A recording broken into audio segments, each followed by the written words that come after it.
Hold on. Yeah, I know. You don't need to tell us. Everyone's aware it's being recorded. I didn't realize Zoom did that. That's wild. Yeah, Zoom does. Zoom's a little snitch. I don't need to be telling people. What if I want to do it low key? You gotta be out here hollering all loud. Telling everybody Tekashi 6ix9ine in the game. Right. Damn, Zoom is the Tekashi? That's fucked up. Because they also get paid too, so I guess that is accurate. Just like I said about Tekashi, bitch, you ain't a civilian. You knew what you was doing when you got in this game. Right, exactly. Well, you know, it's a new month, first of the month. You know, every episode drops on the first, just like Bone Thugs. And food stamps. Yep, exactly. It's the first of the month. But you know, I guess it would be appropriate too, because I got my man T over here. And aren't Bone Thugs Cleveland as well? Bone Thugs is Cleveland. September is my birthday. We got some. All this is me. Oh, I thought he was going to say T selling food stamps. So holler. Hey, do you have the line? The way he said that. I mean, if you got the hookup on an EBT, once upon a time, but that's when they were still paper. You could just hand-to-hand transactions. Right. Hey, you know what? When I was a kid, like, I mean, yeah, we went through our stamp phase, but I was living high on the hog because it was like my family was like, here's like a booklet, and then I just go to the store, and I just like I never ate so many Funyuns in my life. Man, I wonder if somebody has some just some old school stamps somewhere. They just kept the look. They probably spared them because you know it was good as food. But I wonder if somebody just kept a book and they got them sitting somewhere just because. Oh, you know someone's granny got it in the drawer because she never used it and she's saving them for that day because that day's coming. And seeing how the globe is going right now, she might not be wrong. She ain't wrong. But granny rarely wrong. Ain't too far from it. Right. She keeps that on deck. She keeps the peanut butter on deck. She keeps the Blocko cheese on deck. She's like, my God. The powdered milk. She's like, one day. This shit never expires. So one day. Bro, every now and again, I just get into Google and I try to find a good picture of a can of peanut butter. Because remember, it was like a silver shiny can? Yeah. Yes. And I can remember clear as day, but there's no pictures of it nowhere. Because niggas wouldn't take pictures of that, you know what I'm saying? No. Like flaunting your freebies. You know, you immediately came home and you sliced up that block of cheese as fast as possible. But you knew because ain't nobody keep fucking cheese in plastic wrap. Yeah. The box of cereal and the box of milk was the same fucking size. Yeah. Large. Let's give it up to the homie King Vitamin. Excuse me, Vitaman. Yeah, I want to get his name right. I told somebody about that the other day. You were talking about the last episode, King Vitamin, and we were like, what? The fuck? Yeah. King Vitamin, the OG, man. See? They didn't believe it was a real thing. I'm like, yeah, that was a cereal. There's an old ass white man with a crown on his head. Yeah, that's what they tried to pay it off to us. How did you immediately not just send the dang picture, man? I think I might have did. Oh my God. He did send us a picture of it, but that's also when we had our mind blown on that fucking fake Avengers shit too. The bootleg Avengers. You know about this, right, Tyrell? No, what's that? Okay, in the 90s, I want to say it had to be mid to late 90s. Hold on, my heart's broken because that means that T didn't listen to the last episode. So now, I mean, it's literally on my phone. I mean, it's right here, bro. Relax. You know how black people do. We listen to when we get time. So in the 90s, in the late 90s, they made an Avengers cartoon show. This was like around the time where Static Shock was coming out and stuff like that, and the Silver Surfer cartoon show and stuff like that. Cool cartoons coming out. They made an Avengers cartoon show with none of the Avengers. They had like Ant-Man, Wonder Man, Hawkeye, and I think it was Scarlet Witch. That was the crew. Yeah, I just wouldn't look this right up now because when you see this image, you're gonna be like, "Who?" Avengers United They Stand. Is that it? Assuming this is it, I mean, they got Vision. Yeah, Vision. That was about it. Yeah. I'm super trash. Captain America, Iron Man was like guest stars. They show up like once every 10 episodes. I mean, but the Avengers been through it so many times. We have gotten too used to the idea of the Marvel, you know what I'm saying, the MCU Avengers. And I think that has kind of dulled our senses of who was down with the Avengers. The Avengers done had a real mixed bag of people in them. Because the Avengers really are like the Wu-Tang umbrella. For real. You know what I mean? Like, because you got the core, but then you got like 40 motherfuckers on there. So But much like the album, Wu-Tang, you're like, this is not. Where's RZA? if you get a Wu-Tang album and you got like Sons of Fucking Man and people like that, you're like, what the fuck? I want this shit. Like, you want the Wu-Tang members that you know, like Raekwon, Ghost, Jizza, RZA. So that was the thing with that, that album that what's his name had? Martin Shkreli. Yeah, he had the Wu-Tang album. So if you ever watch that Wu-Tang documentary, which is just one of the greatest things ever that Showtime put out, really they explained that that's more of a offshoot album. Yeah, it's not really produced by the RZA. It's produced by this cat Civil Rings, who was some like dude from like Dubai or the Emirates or something like that. Yeah. So he's not like even whatever. And like they said that they didn't expect it to be put out there as a Wu-Tang album. They was wild upset about it. Yeah. Okay, I'm looking at the cover of the first Avengers. Literally Avengers #1. And it's Thor, Incredible Hulk, Ant-Man, and the Wasp. And I think Iron Man. That is correct. They seem to be going up against Loki. That's correct. That is the first Avengers cover. And yes, those are the original Avengers. Captain America came later on the line because he was still frozen in ice. Well, then you know what? I am wrong, and therefore the MCU Avengers is probably more real than more canon. It's more canon than the rest of them. Well, see, this is the thing, and this is why the Avengers until this point never caught up on like the Justice League did. Yeah. Because the Avengers kept switching up their lineup, and sometimes they would just have whack ass lineups. Like at one point, Hercules was part of the Avengers. Like, what the fuck is Hercules doing in the MCU? Bruh, Marvel. I keep hearing people keep bringing up Hercules lately because they say this dude. I don't know if you ever bumped into John Gabris, is an actor, comedy guy, and they always saying Gabris should play Hercules because he looked mad like him. And I'm like, if they ever do bring Hercules to the MCU, oh, he's coming. Which would be really. I gotta throw two things in real quick. I can already say this is where my wife starts rolling her eyes because you guys are talking nerd shit, and she usually waits because that happens later in the episode. And second thing, anybody who ever wondered, like, what is a blurred? You just fucking heard it right now. Whole ass blurs going off, and I'm like, wow.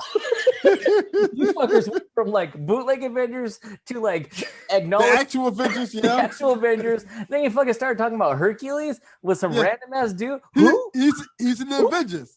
And also, when you said Hercules, I thought you were gonna talk about fucking Kevin Sorbo and his anti-vax tweets. Like I was like, Boss said we don't show that no love. No love. But yeah, Hercules was part of the Avengers. Still going. Oh, I'm gonna bring it up. I'm gonna bring it up because if you watch the Eternal movie that's coming out, Black Knight, who's played by Jon Snow, was also part of the Avengers. Yeah, it's too much, man. Yeah, that's a lot of lawyer. Too much, bro. I mean, look, Shang-Chi about to drop. I'm so sorry. Shang-Chi about to drop. I just watched the first 2 episodes of What If because I've just been too busy to be bothered. So I finally watched those. So I am comic book in my head right now. Is What If live action or is it animated? It's animated, but it's rotoscope, so it looked good as shit. Like some of the best animation I've ever seen. Okay, now the other guy, the one you just mentioned, the Shang-Chi? Yeah. Who's that? Because I've seen the signs and I'm like, who's this fucking random ass dude? Like, I'll simplify it for that you. Movie. Like, he's essentially Marvel's Bruce Lee. Yeah. And his villain was Fing Fang Foom. Yeah. Which is a fucking dragon. Wow. It's absurd. And of course, that's not gonna fly in 2021. Yeah. No. We ain't worried about Fing Fang Foom showing up. Yeah, we're not gonna have no Asian man just fighting a dragon out here in these streets. I mean, because that's one step away from just calling someone Ching Chang Chong. That's pretty. They might well just have Falcon fighting the fried chicken. If that's the case, like, we gonna fry this chicken and have Falcon go up against it. Oh my god. You know, back in the day, the rules were just way different. Way different. I mean, I got to give it up tomorrow because before it was cool, they was trying. Mm-hmm. Yeah. I mean, Stan Lee and Jack Kirby really was on some mode. Let's try to get this integration popping in our books. Yeah. way sooner than way earlier than a lot of other people, and start writing black characters and so forth. So, but I think agree. also because like when you think about like the characters, just like how they were developed too, they're very human, like emotion or personality based. So you could see how the diversity comes into play because it's like the anger has to team up with, you know, the sort of selfish type of person, you know, without even going to the characters, you can already figure out who it is, you know? So it's like, how do we, with our different personalities, our diversities kind of come and work together?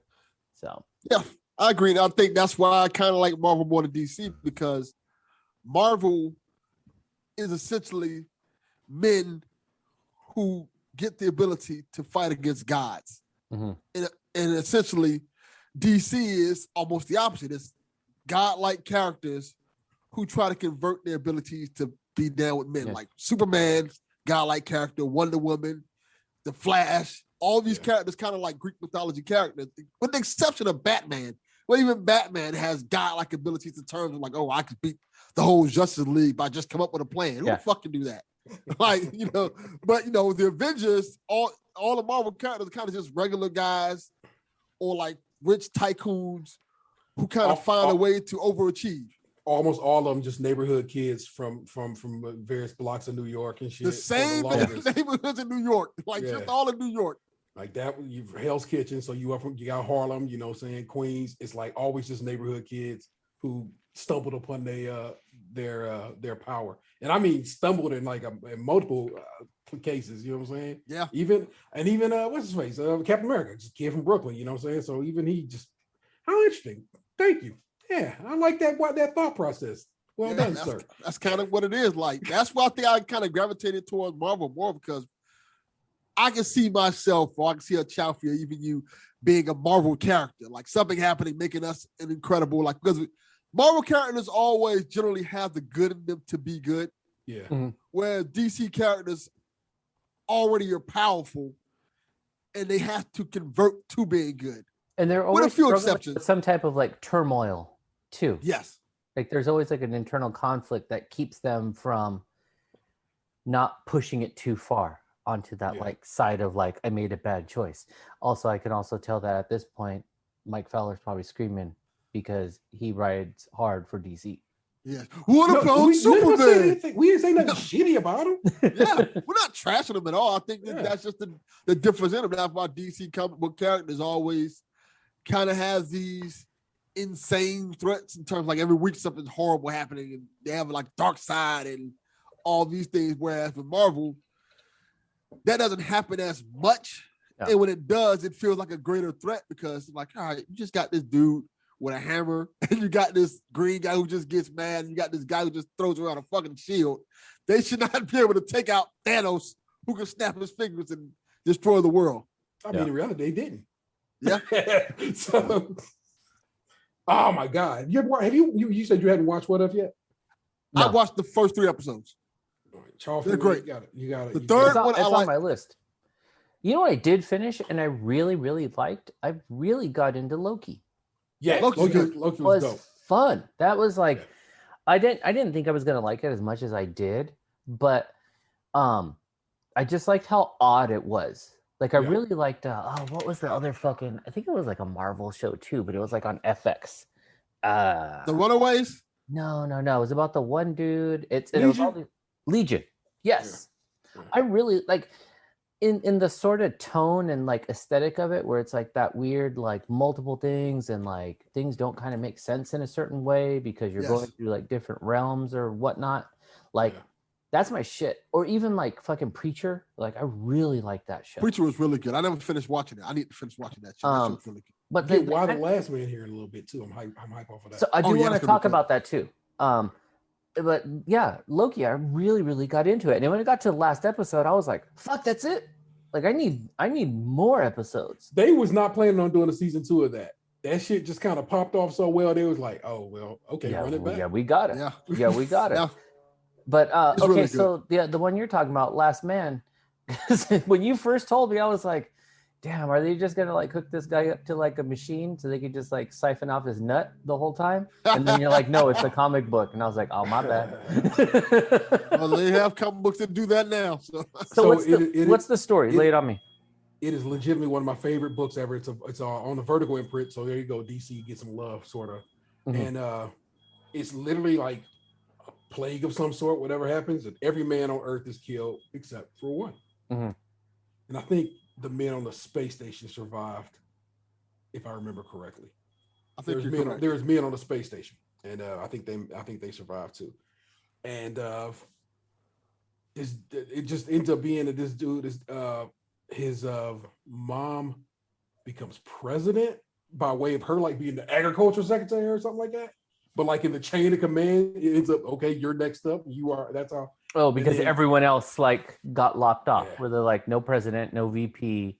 Yeah, and when she finds out that her son is still alive, basically's like, all right, she sends like her best like CIA agent, like go get him and keep him safe, because once the world finds out he's alive, he becomes the greatest thing on the planet, because he's a resource more than a person. He is exactly that, and it's like it ran for 5 years, a perfect with 60 issues, and let me mute this right quick. Yeah, I was like, who needs to check their pizza? I sound like a garbage truck coming by. Yeah, I was like, what's going on here, man? Hey, those fucking pizza rolls gonna burn real fast. You gotta take care of them. It's the smoke and carbon monoxide detector going off. There's no fire. You're finna die. Multiple windows. You might do something about that. Right. Now, like, hey, that's more than a mute. No. What it is I bought two of them at the same time, and all of a sudden they both started going off. And I'm like, well, wait a minute. Like all the windows in my house is open because it's relatively cool here right now. So I know it's not carbon monoxide. There is nothing burning. So I'm just going to replace those detectors. I think I bought a bad batch of detectors when I bought them.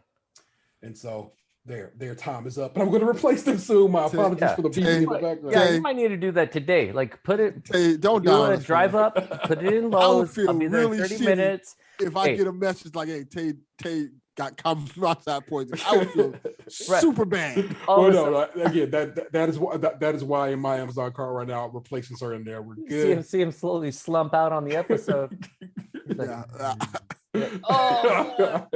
No. But like I said, it was a perfect story, because it was planned out. They said X amount of issues, X amount of time. Mm-hmm. It takes place basically over that like it basically takes place in which time. Helps plot it, because then exactly like they knew the beginning. This next run. Yeah. So it turned into Walking Dead. Yeah, which went wildly long, but then just abruptly ended. Mm-hmm. Yeah, that was weird about The Walking Dead. They're like, all right, we're done. It like ended like done. Like in the middle of the storyline. Yeah. It ended at like 139 or something like that. Whereas this, like I said, they had a plan, they executed on it. Really great book. I own the omnibus, and I swear it's like it's so big a book. But I would tell you, like I said, if you try to read that before it comes out. Its first episode's the 13th of September. Oh, is that soon? Yeah. Holy crap! I didn't realize that. Yeah, no, I saw it because I on Sundays I walk right past this comic book shop, or on the weekend I always go to like the same like local deli and get some delicious sandwiches or pasta, and so I saw the sign that was on there that was like, it said the show was coming like next week or whatever, the week after next, and I was like, oh fuck, I want to peep that out because T had recommended it, so I was like, okay, his name is Yorick, so that's why it's Y. Yorick, the last man. Yeah. So I was like, okay, I'm gonna check this out. I'm interested, but now I'm putting a lot of pressure on you. You know, I might judge. I mean, I might judge. I tell everybody to just read the first trade paperback of it, because I think it's pretty much like the first like year or maybe the first half a year of the series, and if that works and you're like, okay, I'm in. Then I think look who you're talking to when you say right. read. That's you see my face, because I'm like, hey, I got one rule. One. It's a graphic novel. I'm not asking you to go read a tome. It's a lot of pictures that help you along. Let me drink this water real quick. Two things. Fuck reading. Fuck my Fowler. Two things. this college educator refuses to read. Like I read enough in life. Fuck it, I ain't doing it no more. That's Chaufie. Hey, This is Chaufie. I read Twitter. That's good enough. And now I can watch TikTok, which has got no reading. So good. I'm done. I've realized I tried to for go on nerds, TikTok man. Fuck that. one time and realized I might be too old for this. Oh yeah. Yeah. I thought the same thing. Then my partner kept sending me TikToks. And then my man, my co-host Dan and them kept sending me TikToks. And I'd be like, all right, maybe I need a TikTok. And I didn't think I was gonna go fuck around and make shit on TikTok. And then I ended up making shit on TikTok. So I'm not. You have good friends. Because Mike Fowler sends me TikToks. I'm like, what the fuck are you sending me? I don't want to ever be on TikTok now. Sends wild TikToks. But what's funny is that T and I think have like legit the same algorithm, because he'll send me something and it'll show up, or vice versa, where I'm like, yeah, I just saw this yesterday. Yeah, because my TikTok pretty much consists of food shit, lowriders, and then like people doing dumb shit. Like that's pretty much it. Whereas my algorithm is food shit, lesbian comedy. So just like a game of dogs too. Lesbians doing funny ass jokes and shit like that. There, I'm gonna call it customer service TikTok. People who work in customer service who are bitching about it in some way, shape, or form for comedy's sake. How did that come up? Lesbian TikTok. How did you find that key?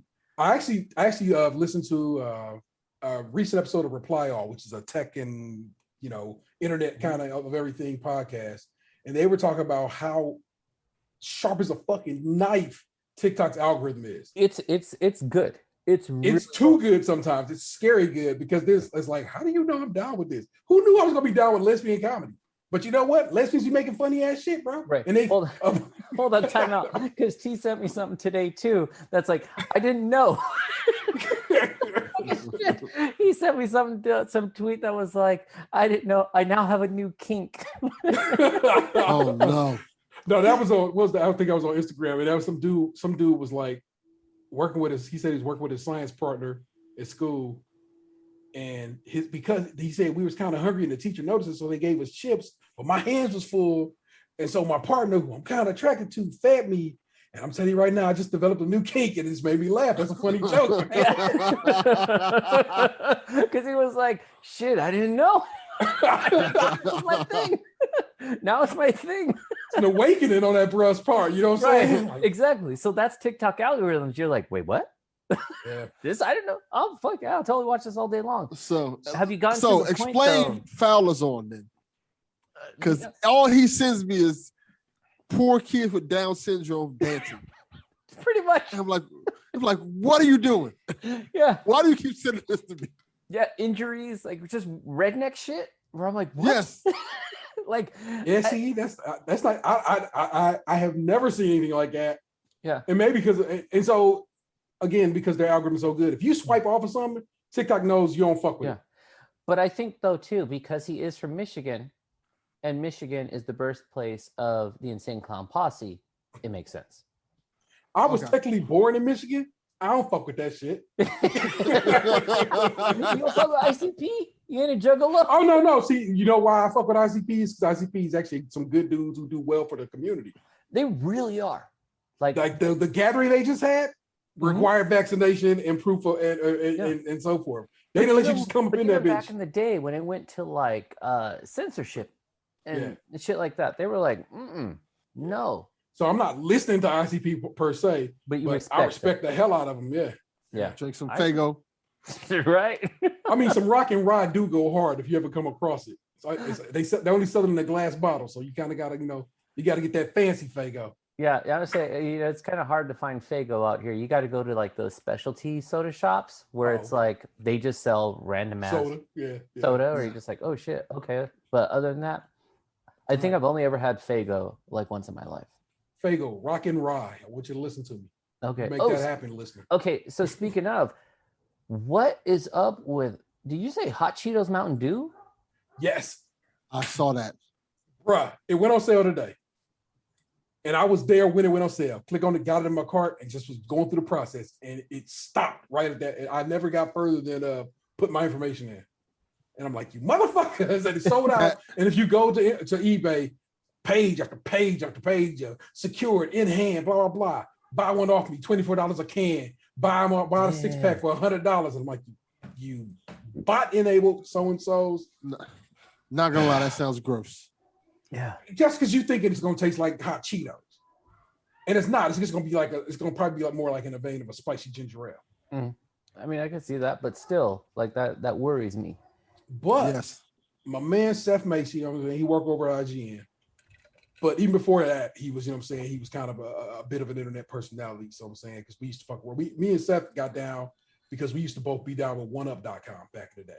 Oh shit, so that's OneUp. So that's why I met Seth Macy. Yeah, and at this point, I've actually kicked with Seth. I've been to Seth's house in Maine. You know what I'm saying? Mm-hmm. But because he's on a list, he gets basically all the new Mountain Dews. Mm-hmm. And they end up doubling up his flaming hot. And he's like, I got you. I'll just send you this extra can. You straight. I'm like, perfect.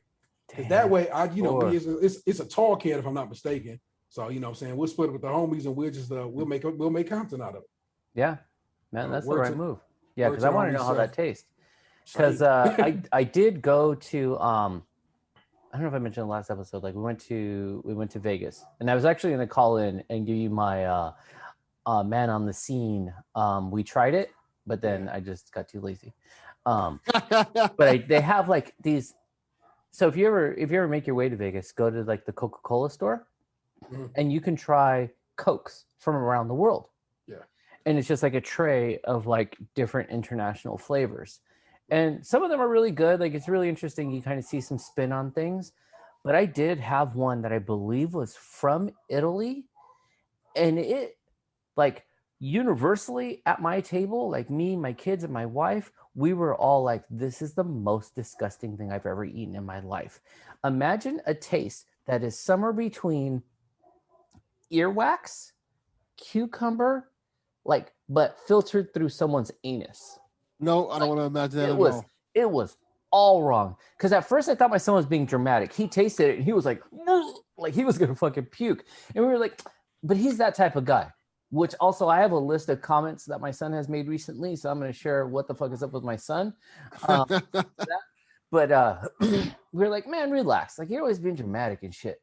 And so then I tasted it and I was like, oh God, this is the worst thing I've ever had in my life. Like this was just like, I think this soda is only designed to make you vomit. It's like Epicac.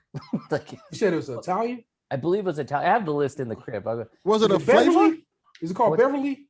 I don't know shit. It's some type of Coke though. I wonder if it's Beverly. Was there a flavor to it? Like does it like vanilla Coke or some shit like that? Like it has a name. Like it's like where it says like it's called blah blah blah from Italy or whatever. Let me see. You guys talk amongst yourselves. I'll be right back. Talk amongst yourselves. Well, we're gonna keep talking about Marvel shit. Well, I was about to say, I wonder if it's Beverly because Beverly. Yeah, it's a type of soda. Is it a Coke? It is made by a Coke. Again, I will throw it in the link, and I wonder if that's what it was because it's like it's supposed to be a non-alcoholic aperitif. So basically like an Aperol. You ever had an Aperol spritz? No, never. That's some white people shit. It really is. But this basically like they little variation on the theme. Beverly, I'm looking at what you're sending right now. Beverly drink. And I just feel like that's what he ended up drinking on. And they sold these like in stores and shit. They do. No, in Italy, yeah. No, okay. It is Beverly. It was Beverly? Well, yeah. I told you. Dang. You're right. You're like Frankie Beverly? I was like, nah, man, chill. Maybe. Yeah, Beverly. That shit was so fucking gross. If you ever get a chance to taste Beverly, you know what? The Hot Cheetos Mountain Dew is a lot better than this. And I haven't even tried it. They don't even sell Beverly in Italy no more. So now they just make it. Now they just give it to people basically in Vegas and World of Coke in Atlanta, probably. It's like, come on, try it. Yeah, no, but like, so these are the flavors we had. We had one from Tanzania, Germany, Malawi, Japan, Mexico, Costa Rica, Panama, India. We had the Italy one, Zimbabwe, Russia, Spain, Honduras, Sweden, Peru, and China. What are they drinking in Honduras that they not drinking in Mexico? Yeah, that's what I was gonna ask. Are you fucking for real? Like, I want to know. They are distinctly different places. I'm not saying they are not distinctly different places, but I'm saying they close enough where it's like, come on, bro. Damn. Come on. Dirty like what you drinking in Honduras that you're not drinking across the border? They ain't the same. They're not the same. Wow. You get disrespect like that? Damn. I can't believe you. Do better. Hey, I gotta tell you, man, guys you really hit me with the. They all look like Tyson. I gotta tell you something. I had a guest on my podcast just a few minutes ago before we started recording this, right? And I always ask the questions like, "What's the dumbest thing you did as a kid?" This fool said he took, I guess, like he had like a water bed, the tag from his water bed, and tried to smoke Lipton tea with the tag from his water bed. What? Yes. I remember once when I was little, these girls who was kicking it with tried to roll up regular old like leaves, tree leaves, you know what I'm saying, in like coupons and smoke them hoes. So I can see it. Yeah, like Lipton tea. Yeah. Then I said, like, in your like, water that's not bed? the thing. Yeah. But Well, you know, I mean, people do some dumb shit because I remember a friend of mine. I don't remember what he rolled it up in, but I can tell you it was a found item, like scrap paper or some shit. And then literally pulled up dried grass and tried to smoke it. And then I was like, what the fuck? This is also the same dude as we got older, would just like siphon through like ashtrays, because this is back in the day when like ashtrays were just everywhere. Yes. And would just be smoking people's like leftover cigarettes like nothing. Where I was like, you're gonna get all the herpes, man. Like, what are you doing? So how much crack did this young man use in his life? Because I feel like if you're smoking out of ashtrays, right? You dabbled in the crack. Where I was like, I don't want to promote you getting cancer, but here's like a smooth 5. Please, go buy some GPCs, something. Yeah. Like, I mean, come on. Like, I feel like he's dabbled in the crack rocks once or twice in his life. Get some papers and a bag of tobacco and just learn how to make your own little roll-ups. Be cool, bro. Yeah. Just be cool. Yeah, it's. But you know, that takes me back to something too, where it's like, I remember like I used to love to go to like this one aunt's house, because she had the rolling machine.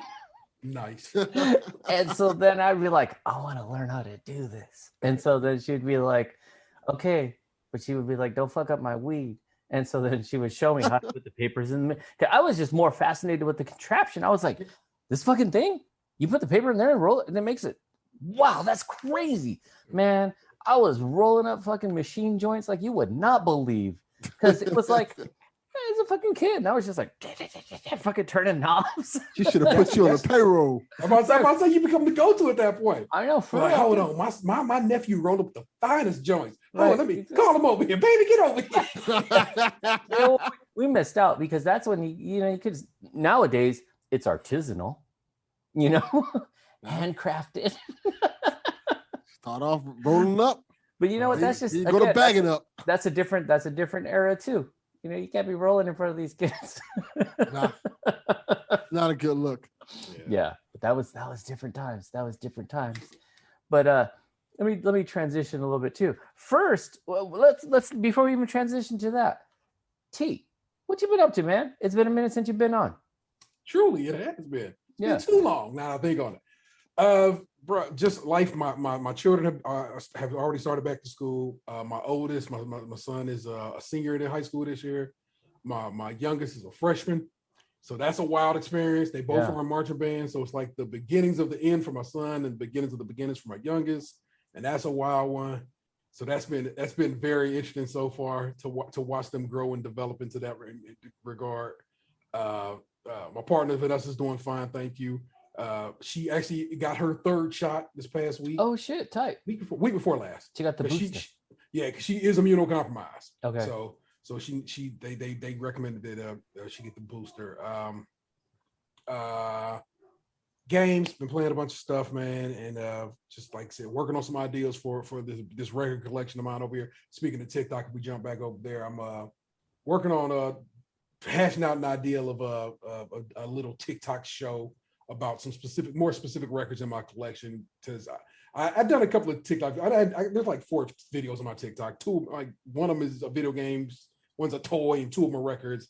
And I'm like, I like the record stuff. I like discussing the records, and I feel like if anything, TikTok would be nice because it's like, you do your little 3-minute spiel. And so I'm kind of working on developing a little show about my doubles, records that I have more than one copy of, and why. Because I'm saying, I'm a weird ass collector. Like, why do you have more than one of those? And explain it and so forth. So that's the intent of that little show. And I figure a little 3-minute TikTok videos that actually will work well because we already have the unboxing and radio and music discussion show on the Stay Krunchy and Milk YouTube channel, and I think that works fine. And this would probably just end up being a variant thereof, a little offshoot. So working on that, and just the gig, man. I work from home now, like permanently. That's a permanent at home basis, and I don't know if there's no going back for you guys. No going back.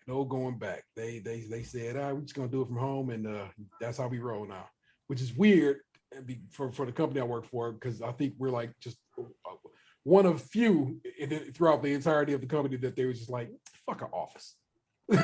Smart. Damn. Really smart. Do it that way. It is, but at the same time, they still wanted to be able to do face-to-face stuff. But oddly enough, with this variant popping around, less and less possibility of you being able to do that without just basically breaking down and saying, hey man, you got to be vaccinated to come kick in this office. Just imagine how much money they save with just not having an office. Right. It's like, and the same for me, which is why my record collection over COVID honestly doubled. I didn't have to pay for parking anymore. I didn't have to pay for gas to get downtown anymore. I didn't have to pay for lunch every day. So forth and so on. So it ended up, and then we got a couple of stimulus in the meantime. So basically, what I'm saying, my money, remains. What it ends up being is the money I'm paid does what it's supposed to do. You know what I'm saying? Yeah. It pays all my bills and I got a little left over to play with, you know what I'm saying? Which is nice. And so I'm like, if everybody could just do that, I mean, for those who can do it, you know what I'm saying? I mean, some stuff will require, I guess, face-to-face office interactions, but I just figure, man, if you don't got to be in office, don't be. Yeah, why? Yeah. So life, man. Yeah. I'm telling you, 12 minutes on Xbox, on Game Pass, worth the playthrough. Weird ass game, but weird ass game. I've heard you're the only person that I've heard say, because I saw you post that you had finished it. Yeah. And you've met, I think you mentioned in your own show too, but you're the only person who's been like, yeah, give it a try. Whereas everyone else is like, this game is hot shit. Oh, I mean, I'll say give it a try. It's not hot shit. Because I'm super interested. I have it downloaded. I just haven't gotten around to it because I've just been playing a fucking ton of that Tsushima Director's Cut. That's since I beat I platinum Tsushima last year when it came out, and so I wanted to get the Director's Cut just to see how pretty it is on the PlayStation 5, but I ain't really fuck with it yet, and I'll say this, I'm really, really enjoying it, and I think I think if you got the 30 to spend, man, fucking spend it. Yeah. But honestly, if you waited until a fall sale and it was on sale, it's more a $20, $15 type of gig. That's what's up. I agree. But it's good. It's it looks amazing.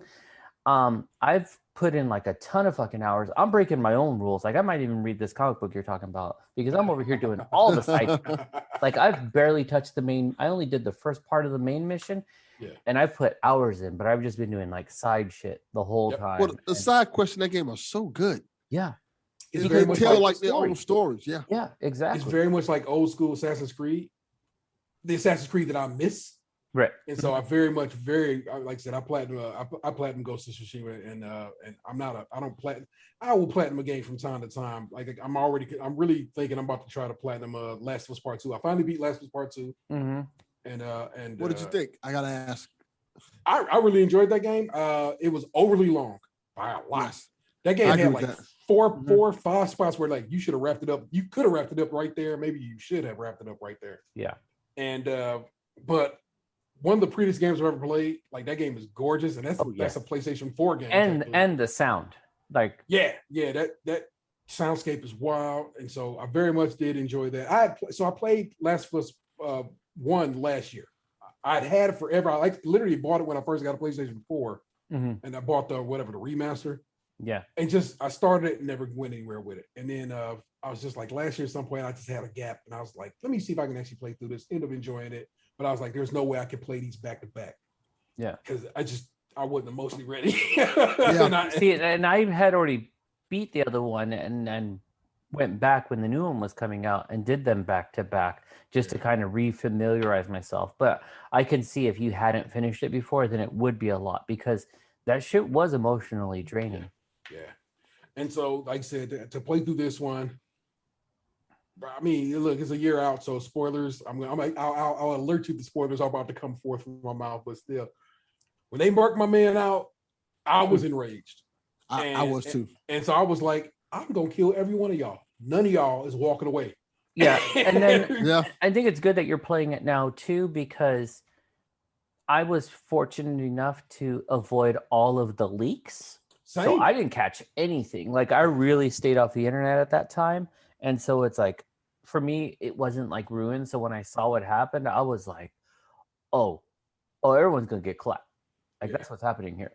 Yeah. Ant told me that character had died because he was real upset about it. So he hit me up. He man, I don't know about this game. I go, what's the matter? They killed X. And I'm like, oh, shit. And I was like, huh. So when I played it, I was like, I was aware of that, but I was like, how did we get here? Yeah. And so over this whole year, right, I had stacked up multiple Last of Us spoiler casts and so forth and so on that I never listened to. And so I never had the remainder of that game spoiled for me. And so when I beat it, now I've gone back, I've listened to all these various spoiler casts that I've had stacked up this entire time. And that's been fun to listen to people. Fun, and then cool. also you got like a time capsule. Yeah. Sometimes, in some situations, it's been very fun because they're more aligned with my thinking about the game. And then some people just shit on it. And I'm just like, bro, we played a different game. Yeah. I'm like, I'm just not that mad about this shit. And I get it if you want to be, but I'm not that guy. And I think it's because, like, I mean, it's really hard to say that, like, the first Last of Us is not a near perfect game. Yeah. Like, it holds up. The story's solid. Like, it deserves all the accolades it received. From like just small atmospheric things to like gameplay. Could it have done better in some mechanics? Sure, but still, it's amazing. It's like they can keep doing remasters and people will keep buying it because it's that good. Yeah. But when you set a bar so high, it's almost impossible to ever like meet it. And then for those people who are already like, this is the best game ever, and expect that to happen again, it's like, nah, lightning doesn't strike twice. That's a good team, and it's a good game, but you got to let it be its own game. Well, as it turns out, a good number of these people were just, either misogynist or racist or the like, who decided they don't like that the main character is now Ellie. And I'm like, I don't understand how you didn't think that was going to happen if you played DLC from the first game. Yeah, like they literally set you up for this. This is how this is go. The thing that enraged me was Abby's sad boobs. I was like, wow, all that processor, and this is what you did. I have never seen in a video game people get down and just grudge like that. You know what I'm saying? Like turn around and let me handle. So I was like, this is both kind of titillating, but also real uncomfortable because it's that Uncanny Valley. Yeah. Also, like they don't shower. Yeah. And he was hitting it from the back, so I was like, wow, he's getting all that booty stank. Yeah. Oh, he bold. Right, exactly. Yeah, because that entire time they've been out there sweating and fighting and killing things. Right. It's just covered in infected juice from everyone they done. Oh, they don't got toilet paper. I ain't even thought about that. God, right. You see what I'm saying? Like, and that's not cool. But that's probably one of those things. I always think about this, like, going into like Walking Dead too, where I'm like, did you just not smell things anymore? Like you're now accustomed to it. That is most likely what it is, isn't it? The world just kind of smells bad at this point. Because like you ever drive through a certain area where it's just like you drive through and you're like, what the fuck is up with all this fertilizer? Yeah. And then you talk to someone from the area and they're like, what are you talking about? And you're like, it's literally smells like shit. And they're like, nah. When you go in the country. Yeah, exactly. Like when I head back home to like Oxnard and it's like fucking there's like a bunch of fields along the way and it's always like manure and fucking fertilizer smell. I'm like, good Lord. But then you ask people who are from there and they're like, I mean, it smells like fucking lemons. I'm like, you're full of you're a straight up liar. So that's my theory, is that when you're just around so much stank, the stank don't stink. Yeah, that makes sense. So I will give Last of Us 2 some credit. I like the game a lot, but I want to give it some credit in terms of like what they did in terms of like, I don't want to get too spoilerific in it, but forcing you. Now, here's what I'm gonna say right now. That game is already old. It didn't come out 3 weeks ago. Okay. I'm saying I just played it. So, man, It might be the next man might just not be playing it too. That's why I try to, Yeah. No, you know but forcing you to play as that particular character was a bold choice. Yeah. Especially for as long as you had to play as that character. Mm-hmm. And to force you to make you like that character in a sense or relate to that character. I don't know if it paid off all the way, but I think at the end I was like, I'm on board with this. And I felt when the ending part happened, I felt sympathy for the character. Like, damn, this. Because what the game did too was that, like, not to get all philosophizing, but it's like you played the game and the game played you. It did. Yeah. Because it changed your perception where you went like, I love Homegirl, and that, she's like avenging her partner. And then all of a sudden you go the other way and then you're like, wait a minute. Is she on some fucking nasty revenge shit? Like, you start questioning who and why. And it's like, that's where you got to give like credit to like the direction, the writing, where it was like, okay, you know what, you got me here. Because we could have just played it with one character the whole way through. Yeah. It would have been good. Yeah. But the fact that they flipped the script and then it was like, oh shit, I'm kind of feeling like they like, because what's the whole thing? It's like, somebody's someone else's enemy, right? Like, depending on which side you're on, the other guy's bad, And so it's like when you get to see that flip, it's like, oh shit, okay.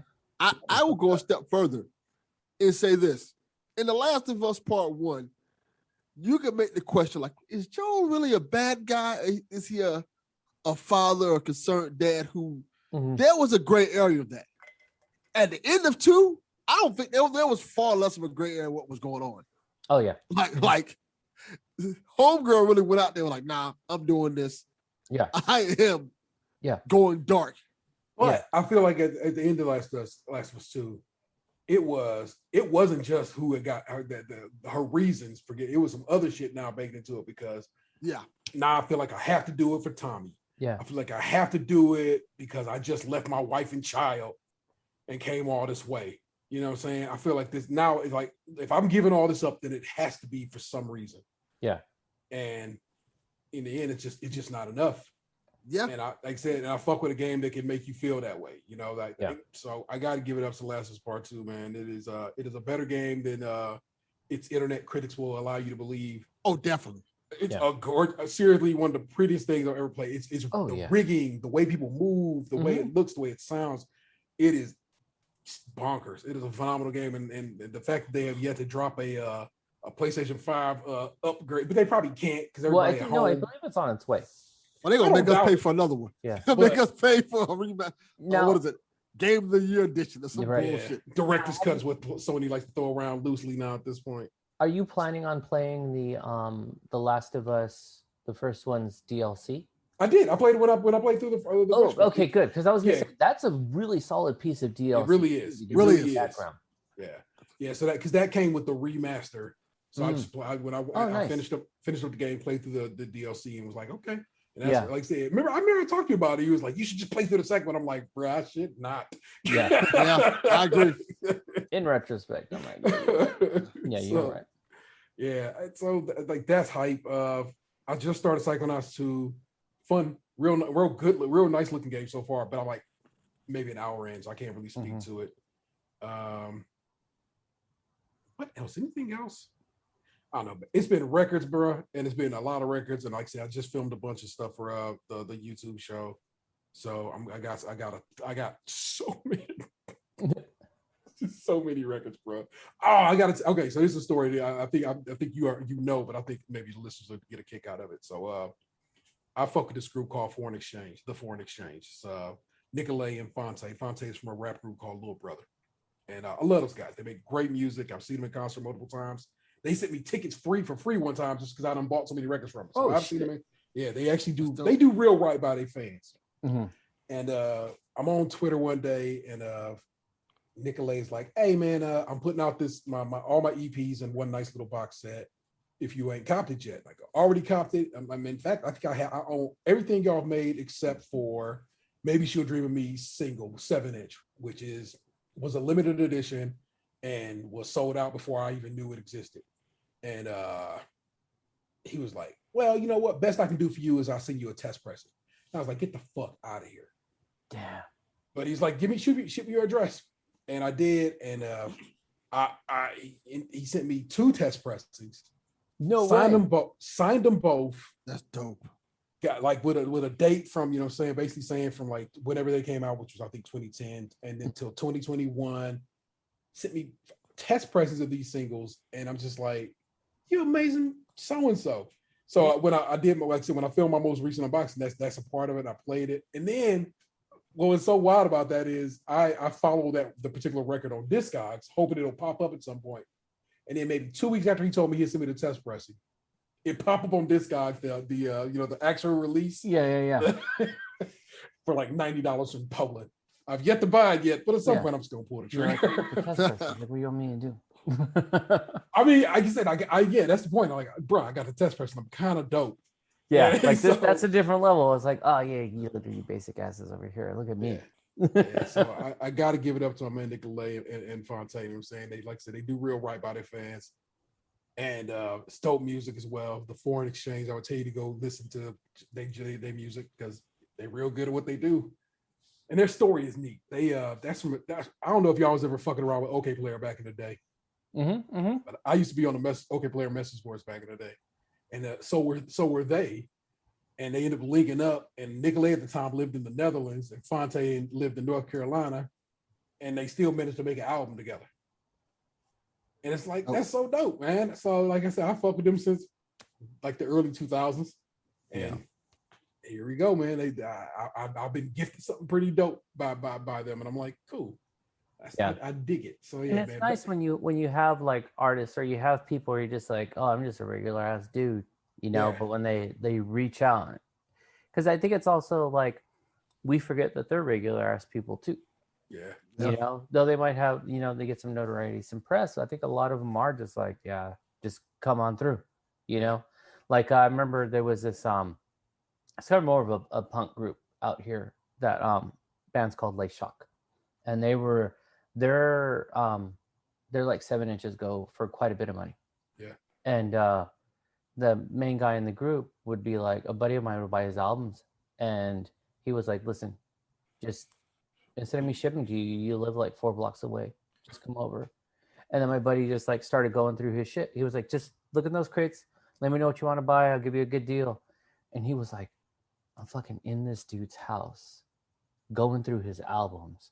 Nice. And we're talking like local punk, and like it's nothing, And so for him, that was like a huge thing where he was like, oh fuck. And he's all, I pulled out some gems. He's like, you sold them to me? He's like, keep in touch here and there. I was like, that's fucking crazy. When you get those little glimpses into something else, it's like, that's fucking cool. Like that's man. I'm never buying to invest or anything like that. I'm not copping records to sell them. I got a couple of records that's like that goes for a nice, amount on Discogs or whatever. But that's not what I bought them for. I spin records. I have a good time doing it, man. I love the way music sounds on it. It's kind of my shit, man. My kids appreciate it. They spin records, you know what I'm saying? My partner appreciates it. Not too whatever about me copper. At this point, Vanessa goes with me on record copping missions. Uh-huh. And so it's like for record store day, we went to, like, they do record store day weird now, but we both like went and like we're just in line together and like, all right, let's tag team this and get it done. Yeah. And now what's Vanessa's musical taste? Pop punk, not pop punk, more My Chemical Romance, Nine Inch Nails, kind of shit like that is what she came from. Okay. But of course, she knows all her, like, 70s, 80s, just general pop, because her parents, what I'm saying, that was kind of their vein of music and so forth. Mhm. But when she heard Jay-Z on that new Kanye, she called me from the car like, Jay-Z is on here, and I'm like, yeah, I'm sorry, I didn't really discuss this with you yet, but I myself am just now absorbing this Kanye, so it's like, No, so we're not talking about Kanye on this podcast. hey man, you can hate Kanye on certain levels, but Kanye the artist is still an artist, and I fuck with it, just hands down, man. I struggle with him though, like, because I feel like, can he come up with like brilliant shit? Is he an amazing producer? 100%. But I haven't listened to this latest album, and I probably won't listen to it. But his last few have just been very, in my opinion, like mediocre at best. Like, so just not as innovative as they once were. There might be a gem in there, but for the most part, it's just like, I think you're riding the wave of your popularity, that the popularity is overcoming the artistic ability. So aside from him fucking wearing his tan and gray fucking jail-ass jumpsuits and his fucking $200 gospel socks, like, pre-mega, pre-slavery was a choice, like, I was not rocking with him for a while. Like, I saw him live at FYF, and I walked away. I was like, this performance is a joke. Like, it's a mail in. There was no feel. It was just like, nah, you're doing something else. Like, you could feel it. And so it's just like, yeah, I'm not with this. But I felt like the music started to decline too. Like, it just didn't have the same energy. And so it's just like, I can't do it. I felt like as an artist, he kind of really dipped. Over here, I would tell you that Ye and Jesus is King, which is the last two albums before dropping Donda, there's only one good song to me on Jesus is King, but it's so good. And like, the first time I heard, it's called Water. And the first time I heard Water, I almost started crying. Just something about that song washes up. Even to this day, even when I listen to it, it gets me in my feels for some reason. It just does. And then if you go to Ye, it's like 2 or 3 tracks on that. But that was that summer that he just made albums with 7 songs each. So that's when Daytona dropped, and that Kid Cudi, Kitsy Ghost joint. Yeah. And so I feel like, I said, and if you listen to it, you just kind of know it. Ye is a dude in a manic swing. He is both going manic and depressive on that album, and it's bad. It's bad for it. Jesus King is a man trying his best to figure out what's going on with him and his relationship with his God. He's like, I'm just going to start loving the Lord, and I'm going to make an album like that, and I'm going to make it popular, and so forth and so on. And it's like, sure, but I'm not there with you. Plus, again, still a dude who's clearly bipolar, and it's swinging up and down. You know what I'm saying? Whereas this one, it's something about it, bro. It's just like, you was in a place right when you started making this, and I can tell, and it's just like, it's so good. But is it a return to form? No, that's the point, because I don't believe that's how he works. And if you listen to his albums, they're never the same. Each album Kanye does is very different than the last. But I mean that in the sense of like, it's not sped up soul samples. Or in the albums that I do enjoy of his, though they may be different, it's almost a feel of like it's 100%. Yeah. Like, that's what I'm saying. From the writing to the production to the sampling, like, it's all, they can be distinctly different. Like these last 2 Tyler albums are very fucking dialed in. Very, very dialed in. But you can also tell that it is like 100% Tyler on each of the tracks. Yeah. Though they are very diverse, So that's why I'm wondering, is this similar to that in the sense of like, it's in? I feel like it is somebody at the top of his production right now, in that it's so interesting to hear Kanye being like, let me show you what I can do musically. Again, it's been a while. Like I said, the last 2 didn't really hit like that, but he has some solid features that you like, are unexpected features. But also, he did something that I think people who fuck with Kanye probably been wanting Kanye to do this all the time. Kanye is a perfectionist in ways that always gonna set him up for failure, sort of, in that he will, but he'll release them where things will show up where it's like you'll be like, I remember the original version of this song or the first take on this song, and you'll be like, I like that one better. So on this one, he has multiple songs where he just like did, here it is, and here it is, part 2. You can hear what I've done, the difference I've done between them, and so you forth. Filter through, and you can see which one you fuck with more and why. And so I'm like, thank you. That's all I ever wanted, you to go ahead and give me both versions. And I can appreciate that more than what was it? Was it Life of Pablo that he pulled, and then because he kept fucking with it. Yeah. And I like Pablo a lot, and like he did some things that did make shit better, because like I said, Wolves was better when he added Frank Ocean to it, and the first song on that album, it was better when he got Chance a verse on there. You know what I'm saying? So some things he did on Life of Pablo really did help Life of Pablo. So I kind of deal with that. But like Homecoming on Graduation has Chris Martin on it. It has a very kind of downbeat kind of situation. Fine. But the original version of Homecoming with John Legend on it is a hype stomping ass song that goes all the way up, and it's a much better version of the song. I would tell you right now, go look up if you can go find it. It's probably on YouTube. The John Legend version of Homecoming, and then listen to the Chris Martin version. You'd be like, why did you do that? Yeah. Now the Chris Martin version fits better on Graduation, but the John Legend version is a way better song. It's a different thing. Just a way better song. So I'm not saying you go run out and listen to Donda, because clearly you're not in a yay spot, but it's like, I look at Kanye, I worry about Kanye, and I probably shouldn't, because he's just nobody to me. That's just a weird parasocial relationship that I have with an artist I fuck with. Yeah, he invests. It's like, dude, I wish you were mentally well. I wish you could not get over, but find a way to get through you being so fucked up off your mama dying. And I'm not gonna, like, one day my mama gonna go to glory, and I'm gonna be real fucked up too. But this is a man who's still just broken over it. And I still feel he blames himself for it. I don't have no proof of that, but I truly feel like through his music and through how much he does it, that he still feels responsible in a way for it. And like, Brad, it's just, and I just wish he'd understand it's just not his fault. He didn't do that, man.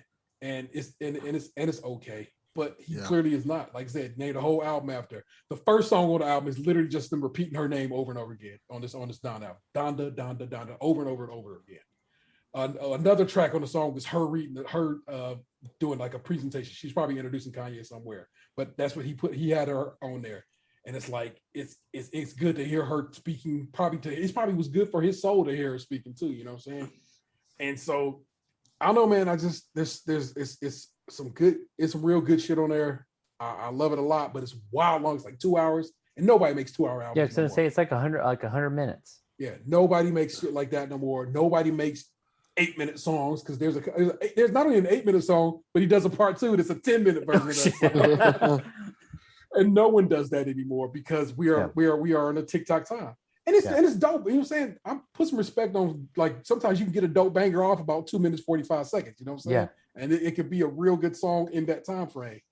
But I like when he luxuriates in his music, which is like why Beautiful Dark Twisted Fantasy is so special to me and a lot of people, is when Kanye just fuck it, I'm gonna bathe in this. I'm gonna let it wash over you, and you're either gonna get down with it or you're not. And so I like, and that's like the point I was making, is when you can tell he threw himself in it. Yeah. Like, it's distinctly different from just the, like, there's something missing. Like, it's either the passion or the completeness or there's like some redundancy in there where it's just like for me, like, I know people love fucking 808s. That was when I was like, oh, no, I don't like where this is going. I don't. Most people don't. A ton of people do. Like, a lot of people, that's like their fave. And I'm like, yeah, but you bought it at Hot Topic. There's a joke about 808s on Ted Lasso where he says, he said something like that's like 808s and Heartbreak don't get nearly enough credit. And I loved 808s and Heartbreak right when it came out, but I was going through some shit at that time. Mm-hmm. So it was speaking to me on a different plane, you know what I'm saying? Yeah. So, but I'm gonna tell you, I'm just gonna throw you a couple. Hurricane, which has The Weeknd on it, I know, but Hurricane, 24.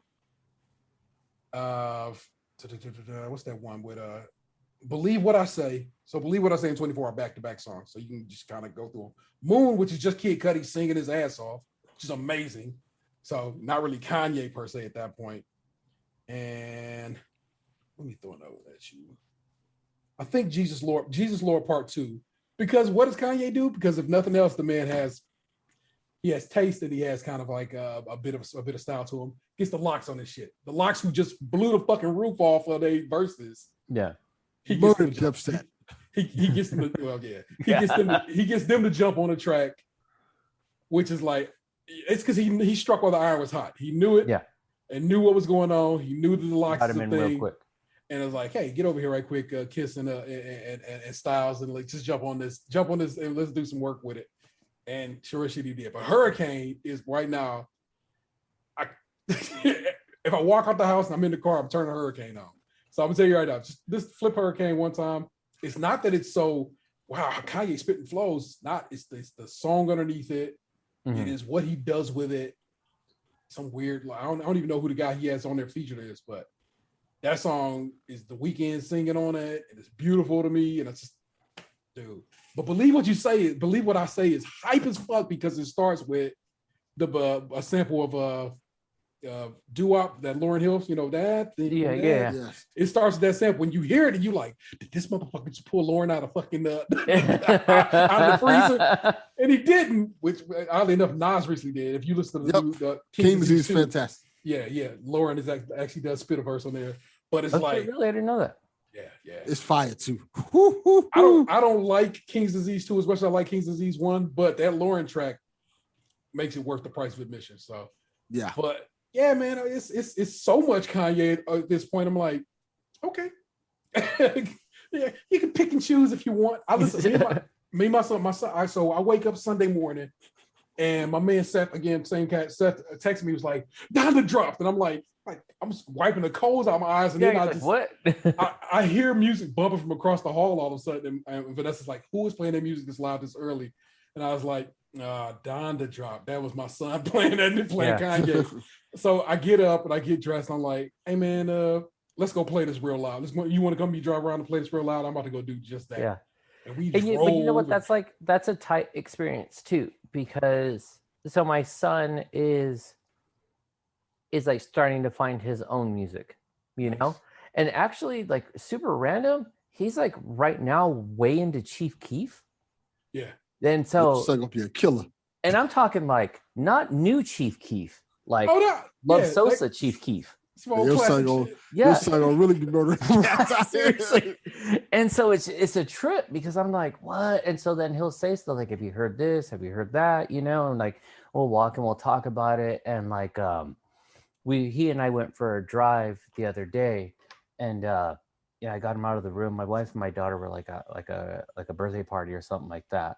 And so I was like, hey Gavin, let's hop in the car. Let's just go for a drive real quick. You know, we'll go get we went to like the local like Mexican coffee shop, got some like chocolate mazapan fraps, which are fucking delicious.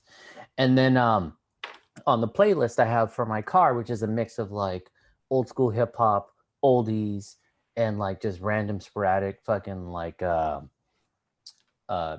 songs in there and shit like that. But so Chief Keef's song The Talk, which is like fairly new, came on, and then my son was like, oh, I love this song so much. And I was like, oh, you know this song? He's like, yeah. He's like, I got it on my phone right now.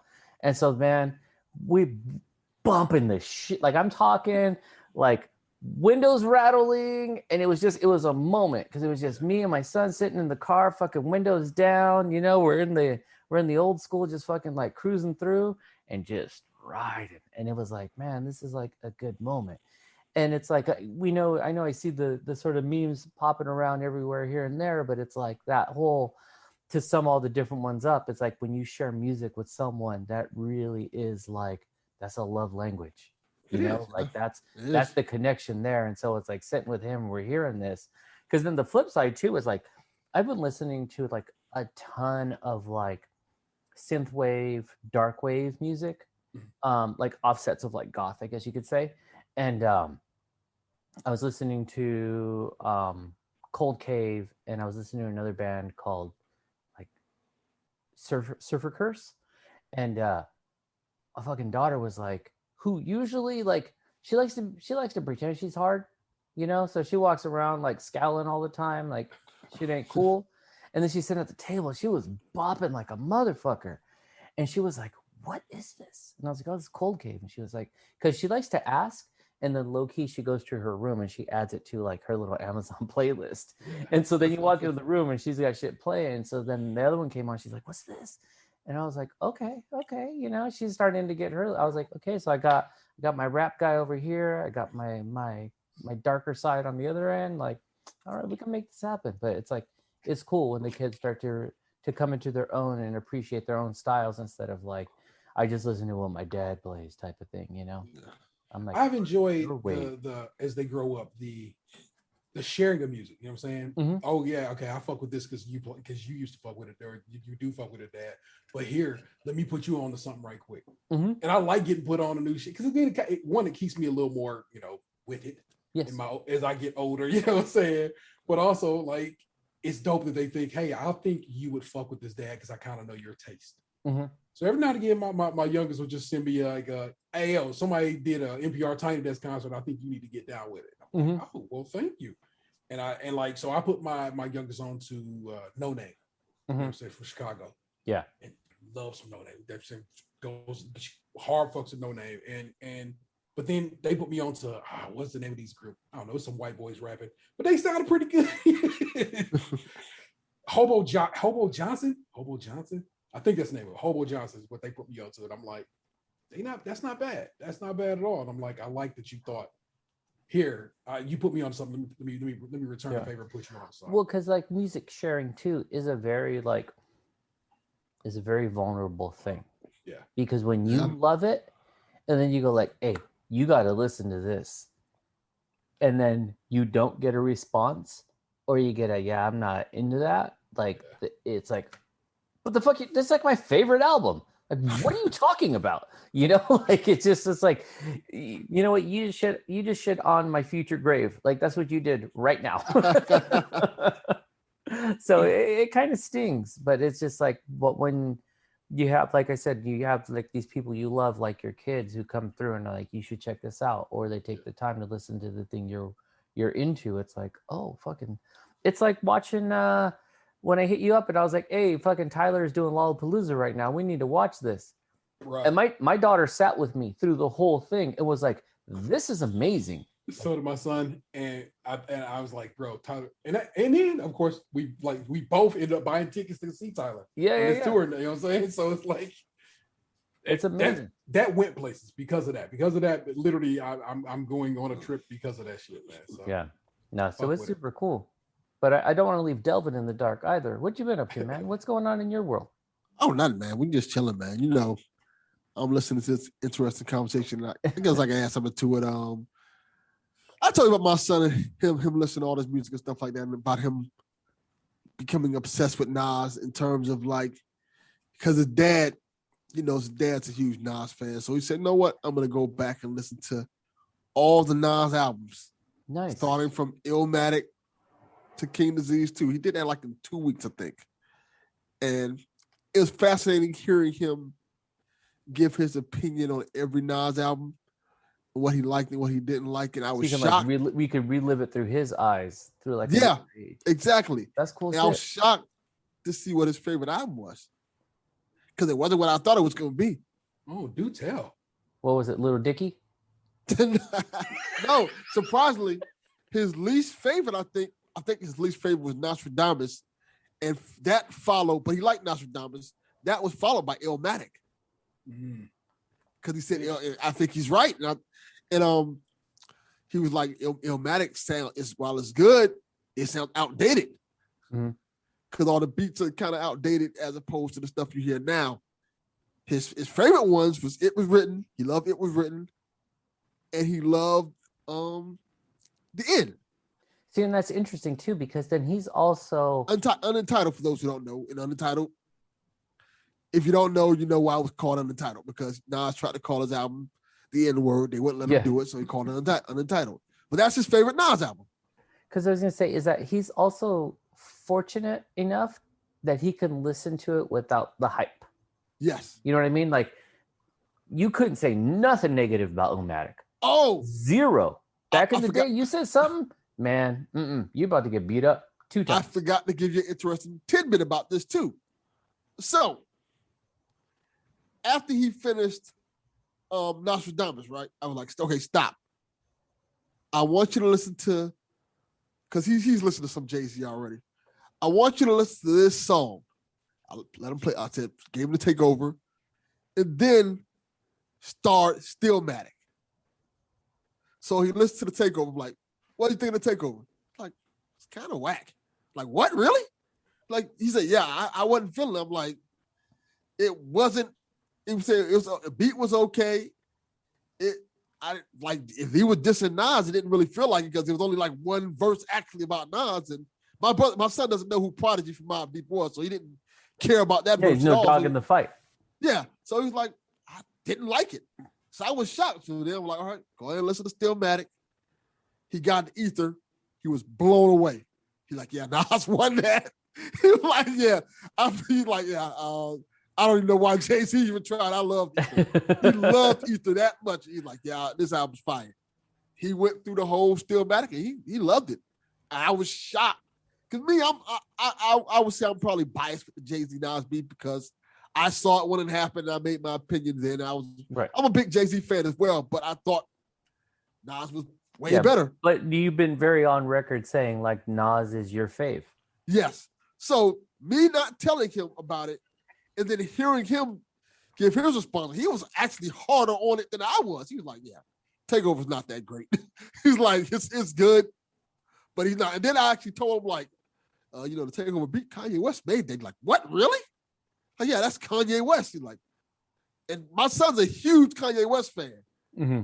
Like a big Kanye West fan. He's been telling me all week, you listen to Danya yet? You listen to Danya yet? I'm like, no, I haven't.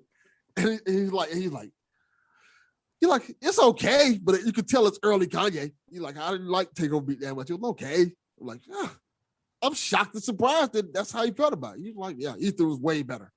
What's the other diss song? It was Takeover, but he made another one too around that same time. Yeah, he made Takeover. Then he took the Super Ugly. It's literally Super Ugly. Yeah, Super Ugly. That's the one. Super Ugly.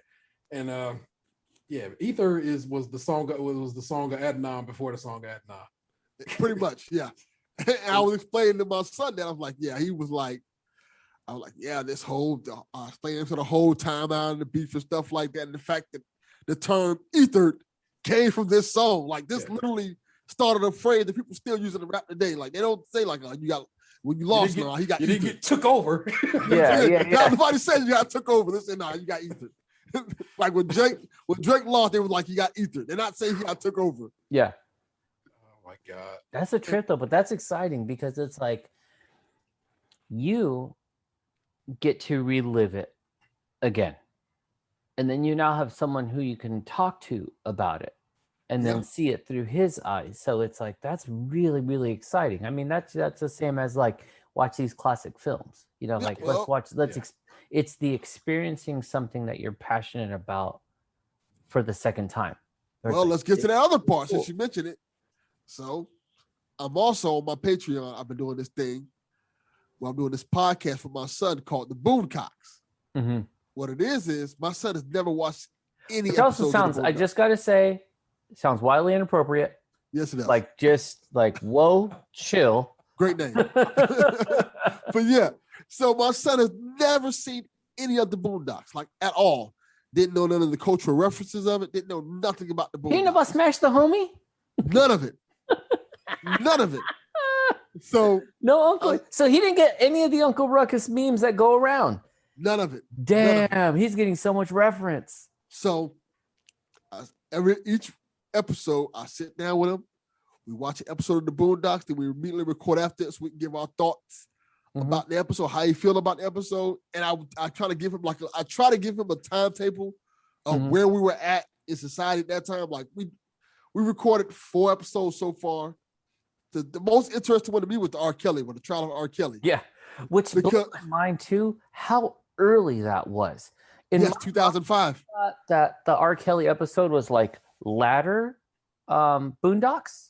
It's like the second, third episode, right? Yeah, but Yeah, it's like it's the second episode. Second, third episode. So because I rewatched it not that long ago, and I was like, "Fuck!" They came out swinging early because I thought this episode was like fucking season 2, 3, whatever, like way down the road, not like. And this is the thing about that episode. When he saw the title of it, he didn't realize this shit happened with R. Kelly before. Mm-hmm. So he's thinking like, "Oh, this must be a newer episode." They just had an actual trial on R. Kelly as we're speaking. No. I said, no, son. This is them making fun of the trial, the original trial they had, and basically telegraphing everything that's happening now with R. Kelly. Yes. Fully. Like, really? And we got up to like, holy shit. He was shocked that it was so accurate to what we see now with the whole R. Kelly trial. Like, R. Kelly's been doing this stuff for that long. So on the episode, you hear me having a conversation about R. Kelly in the original trial, telling about the Aaliyah thing and stuff like that. It's like, it's wild. It's fascinating because like I'm introducing my son to stuff that he had no clue ever happened. Because my son was born in 2006. Mm-hmm. So when the Boondocks first episode came out, he wasn't born yet. Yeah. So, and all those things happened before he was born. So it's like, it's interesting for him to see that stuff now. Now, I wonder what he already out on your Patreon? Yeah, I think episode 1 is out and episode 2 comes out this upcoming week. Yeah, because Patreon's always tripping. Doesn't play well with like my Apple podcast. So a lot of like I think I've only had like 2 episodes of you and Tim Hines like come through. I always end up having to go to the app or whatever. Like, yeah, it's a fucking pain in the ass. Anyways, T, you were gonna ask something. Oh no, I'm saying I wonder if he would appreciate the comic strips. You know, the Boondocks used to be in the that paper. Is a good point. Yeah, and it's like if you're gonna walk that walk, might as well maybe add that to the pile. You know, I'm assuming they do, but that's gotta be. Is there an anthology? There's got to be an anthology, right? Yeah. I feel like it has to be. That's a good idea. That's a good point too. I didn't even think about that. Yeah, because I still remember. I fully forgot it was a thing.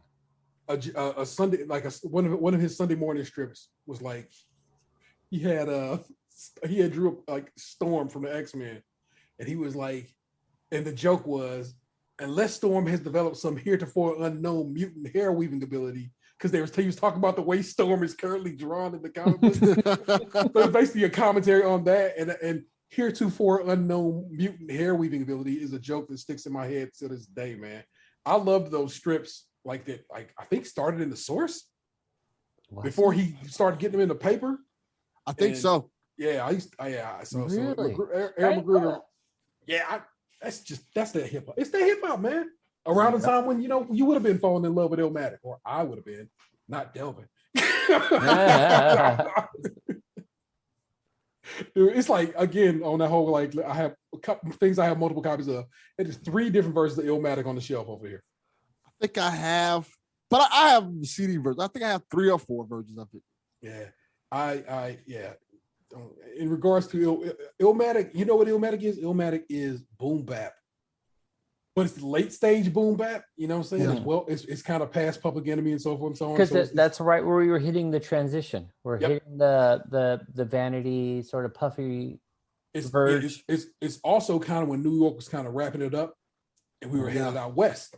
Yes. You know what I'm saying? So Illmatic dropped in 94. I'm saying the Chronic in 92. So we kind of were already like, what's going on over here? On this side. So it's an interesting time for hip hop in general. So yeah, very much so. Yeah. That's a trip. Yeah. Over on my end, we just been back to work with students for like I've been back to work for a while, but like students started, this is our 3rd week now. So like a couple weeks ago they started. Kids are doing a great job. Like kids are fucking amazing. Like wearing a mask is not an issue for them. I was gonna ask that. Yeah, it's like not even a thing. They're super comfortable with it, and honestly, the fact that they don't have to show half their face makes them even happier. So they're just like, leave me alone. Adults are the worst people ever. Like just everything is such a challenge, and yelling first, where it's like, just ask me a fucking question. Like I'll work with you. And this will lead into our what's up with that a little later. But it's just like, that's been the biggest challenge is like people fighting shit that like, it's not even, they don't even have like kids in a school, like just people just being angry. That makes it really, really challenging. And plus just being like mentally exhausted. Like, I'm not gonna lie, like I am hitting more, like I'm averaging about 2 positive student cases a day.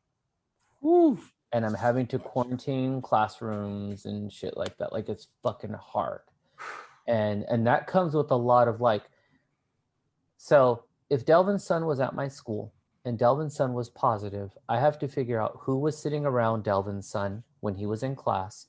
And then I got to quarantine them, which means I got to remove them from the classroom, notify their parents, and send them home for 10 days. You are having to do your own contact tracing. Yes. That's insane. Yeah. I have a question. Go ahead. And I don't know if you can answer this or not, but do you think it's more difficult doing it this way now as opposed to what you guys were doing before? Oh, 100%. Because then at least with distance learning, then it was universal. You were just online, right? So if you were sick at home, fuck it, you're sick at home, whatever. Like, you can still access the learning. You can still access through technology. But in this situation, I'm pretty much like Lego building classrooms on a daily basis, because I'm taking 10 out and I'm putting 5 in, and I'm moving these ones over here, and I'm separating this on that side. And I do get like, I will say this, like, even though I'm doing that on the site, the contact tracing actually is coming from the district office, but that's another portion of legwork, because then that's got to go to someone, they got to get back to me. So it's fucking like steady flow of like emails.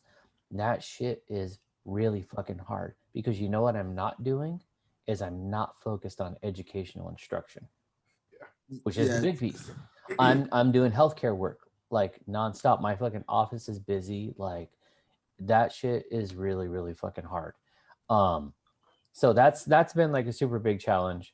So it's just like, work is like fucking wild, man. Work is like exhausting the shit out of me, where I'm just like not like in a good like mental health space for a while, because it's this constant like fucking battle. And then it's like, when any time anyone wants to talk COVID, I just immediately get in a bad mood, because I'm like, fucking doing this all day long. It's the last thing I want to talk about.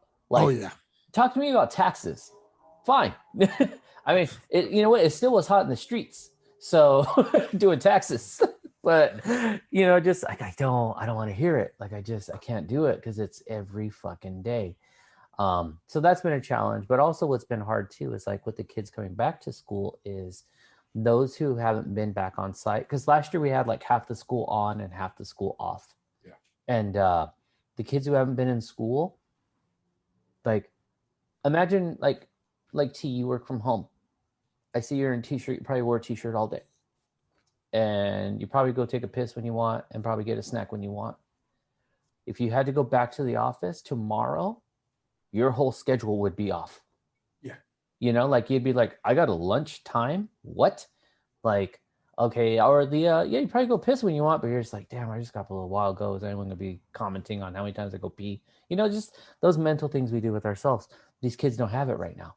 Yeah. Because half the time they weren't wearing pants. And I'm not joking. When I like check in on a Zoom and be like, a kid gets up to go to the bathroom, I'm like, oh, you're in your underwear. Easy. Like, chill. I don't want that on my computer. Like, relax. Yeah. And so it's a different environment. So we're like reacclimating them, and that's it's their return to office at that point. Exactly. And they need a transition, and it'll be a lengthy transition, because this has been a lengthy experience. Yeah.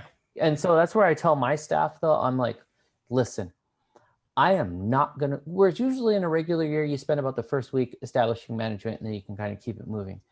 I'm like, I will not hold anything against you if you take a full fucking month to get your management down. I would rather have you use that time, because it's not burning the time. It's like investing time, so that at the end of the year, you're not like, I never got a footing. Like, I've struggled all year long. I'm like, lock it down now, so that once that time is up, we at least really dive into the curriculum, because you've established the patterns, like, we can make this work. Yeah. And so really just been kind of like giving that room to stretch, because the kids aren't ready. The adults aren't ready. It's too fucking hard. My kids are full mask are required. They're both vaccinated, but full masks are required in the high school, and I think probably through all the schools, but definitely in the high school. They are spaced, so they still do the social distance learning. They don't have the screens on their desks. Anthony was saying his kids are little kids. He said their kids have like the plastic shields around their desk, basically. So that has been it's an interesting experience as a parent. Ohio has had for a while there been doing better, but as everybody has fallen through this variant, so has Ohio, and so it's like, but what I'm supposed to do, man? People who have decided that they're not going to get vaccinated. What's the problem is they have decided they're not going to get vaccinated, and their little kids are getting sick because they can't get vaccinated yet, and that fucking just sucks ass. One of Vanessa's old college professors, who she still has contact with, as his whole family now has COVID. Yeah, like the entire family. Even though he and his wife are vaccinated, their children can't be because they're young, 5, and one's like 19 months old, and that whole house now has Delta variant COVID. Yeah, that sucks. And my wife, she mentions it.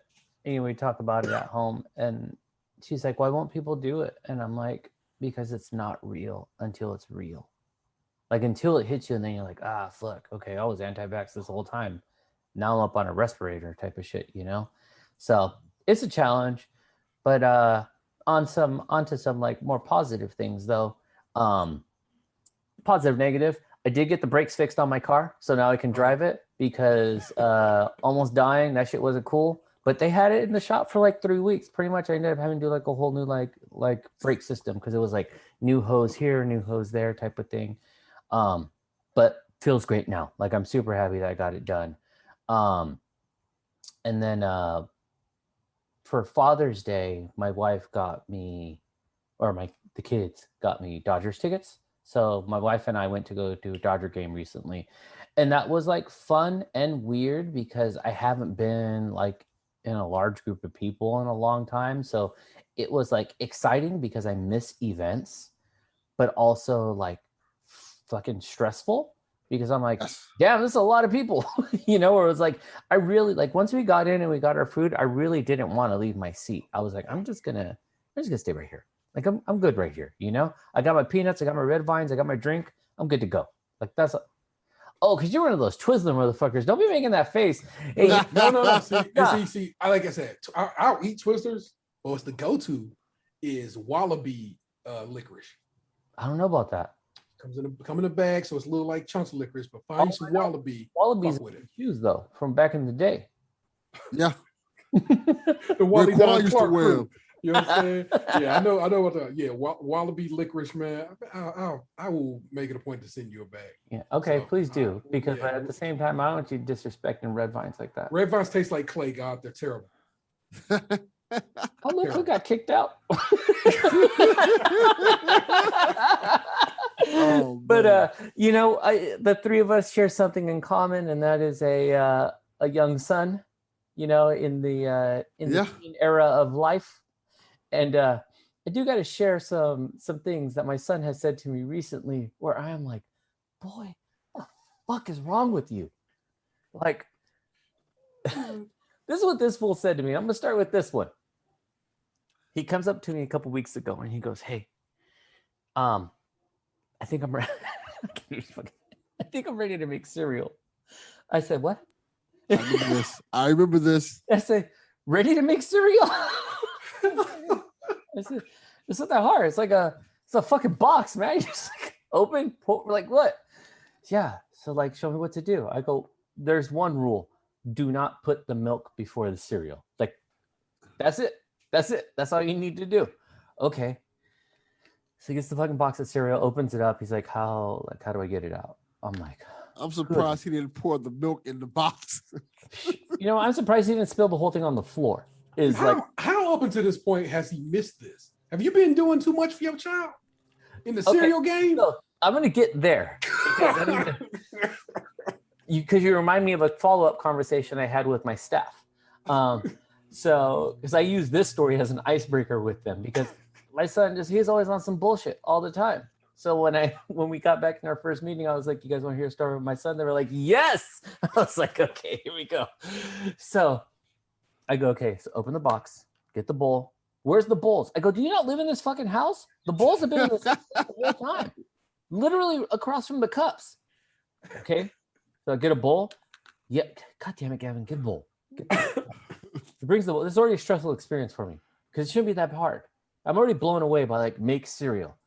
It's made. You know, they're not rolling oats over here. Relax. So fucking. This reminds me of when Patrick on SpongeBob was like, "Is mayo an instrument?"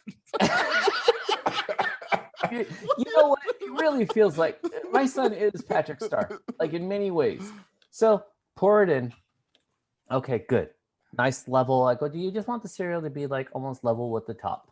You know, because you put the milk in, it's gonna float. Okay. So goes in the fridge, pulls out the almond milk. I need help with the milk. Why? I don't know how to pour almond milk. I go, what do you mean? He's like, I only know how to pour cow milk. I was like, what?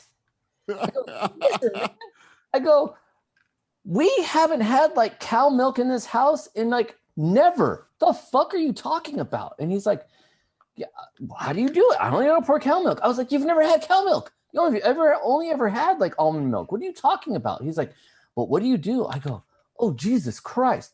You just get the carton, twist the knob, pour it out. And he's like, you don't have to do something else? Like, it's almonds. I was like, oh, this. Like, in my head, quite often, I play the dialogue that I believe was maybe Billy Madison when the guy, like when he does the quiz and he's all, we are now all stupider for listening to you. Like, may God have mercy on your soul. Yes. Yes. I was like, how, man? Like, it wasn't that hard. You should have. I like that he's so wild and inquisitive though too. You know, Right? It blew his mind though. Like, yeah. It's milk, man. Relax. So follow up because you said how much. So when I shared it with my staff, they fucking died. They laughed. And one of the ladies goes, who does everything for your son? She's like, I don't think it's you. She's like, does your wife need to control everything and do everything? And I was like, yes. She goes, I have the same problem. She's like, I get pissed at my kids. She's all, who are adults and still don't know how to tie shoes? Because I used to tie their shoes. She's like, because I controlled everything, that now I'm mad because they're not independent. But I made sure I made their breakfast so that their breakfast was complete. I made their lunch to make sure that their lunch was complete. She's all, in reality, I was screwing myself over because they can't wipe their ass and they can't do laundry. She's like, I fucked up. And so I was like, yeah, because a lot of times I'll be like, hey, let them do this. Like, just do the thing. Like, you want to try it? Do the thing. You want to scramble eggs? Where it's like on the opposite end, they might burn themselves. They might burn the thing. I'm like, it's a fucking egg. Let it burn. Like, who cares? You got to figure it out somewhere. Yeah, this fool said make cereal. Now I'm not done. Oh my God. So we go for a walk, and I'm talking to him, and I'm like, hey man, you got to really like work on your hygiene, because he's 13, he's in that phase. This fool stinks like 12 dozen cut onions all the time, where I'm just like, what is happening with your body? Jesus, man. Just stank on stank. And this fool wears deodorant and sprays his ass with Axe. And it's just like, now it just smells like fucking potpourri and armpits. Like, it's not better. It's worse, you know? And then like, he's got braces and he doesn't like to brush his teeth. So it just looks like there's a chewed hamburger in his braces all the time. It's fucking gross. So I was like, listen, man, I go, you're going to be going back to school soon. I do not want anyone making fun of you for how you look. I know everyone says it. They think their kids are the most beautiful. My son's really handsome and just got a haircut, got cleaned up, and he's got the fucking jawline. He's got the look. Like, I'm like, come on, man. You don't even need to do half as much as some of these fools out here. Like, you got some busted looking friends. Like, come on. That's what I tell my son all the time. Like, dude, if I looked like you when I was a kid, man, I'd be rolling in it. Right, exactly. You choose to be like, live like a bum. Yeah, like, exactly. Why do you live like this? I constantly tell him, why do you want to look half homeless? Why? Like, come on, man. So we're walking, we're talking, and I'm like, hey, man. I go, so you got to really work on the hygiene. You got to really brush those teeth. I go, that's the first thing someone's going to go in on. I go, we already got your haircut. You're looking good. You just got to really like work on the stink, work on the teeth. You could do that. Now he's starting to get a little shadowy going on, little stubble on the sides. So I fucking tell him, I go, hey, and it's like I said, we're on a walk. He fucking hates going for a walk. And so I'm like, hey, do I need to get you, like, would you be open to me getting you an electric razor? I think it might be time. I don't think you're ready for like a blade, but maybe like we get something electric you can clean up. I go, so do you want an electric razor? And he goes, yes. And just so you know, my son hates getting in the tub, hates brushing his teeth, hates like being clean. Like it's always a fucking battle every day. So when I saw his hypeness where he was like, yeah, give me an electric razor. That should be amazing. And I was like, okay, cool. I go, I'll get you the razor. I'll show you how to use it. And he's like, I can figure out how to use it. And I'm like, no, like I'll show you. That's not, I don't want you to get hurt. And he's like, no, I can figure out the razor. Man, I'm going to go so fast on that thing. And then I go, what? He goes, what are you talking about? I go, what are you talking about? He goes, I go, I'll talk about shaving your fucking face. And he's like, I thought you meant the scooter. I was like, wow, we were both hyped on two different things with the exact same name. He goes, why would you call it an electric razor? I go, why would you call it electric razor? He goes, because the brand is razor. And I was like, yeah, you shave your face. It's an electric razor. You should have called it a shaver. Then I would have understood and I would have said no. And I was like, you know what? Fair enough. Fair enough. That's what that was. To be fair, it could be a lot worse. Oh, yes, we know your story. Have you heard Delvin's story? Do tell. Please tell him. So, my son, my precious son, the boy, how do I say this appropriately? He was using my razor to shave his balls. And just appropriately putting it back. No warning. No warning. No nothing. Just pubed up. Yeah. So now, how did I find? Yeah, I was about to say, how did you find this out? So his mom, this is a while back, took him to the doctor, and the doctor was like, "Hey, your son," because he had a rash, and she was like, "Your son's out here shaving, and it's not time for him to shave. That's where the rash is coming from because it's irritating the skin." So his mom tells me, "Go talk to your son and find out what is he shaving with and why is he shaving down there." So I go pull him down there. Have the heart like, hey, son, the rash down there is because you're shaving. Like, why are you shaving? Oh, I thought that's what I saw some hairs. Like, you don't have to do that yet, son.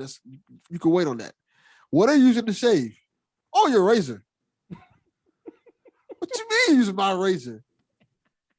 I thought that's what you do. Like, no. You don't use my razor to shave your balls. That's not how that works. Like, so how long you been doing this? Like a couple months. God. Damn. He really did you like that, man. You're like, well, that's your razor now. Right. Yeah. I go get myself.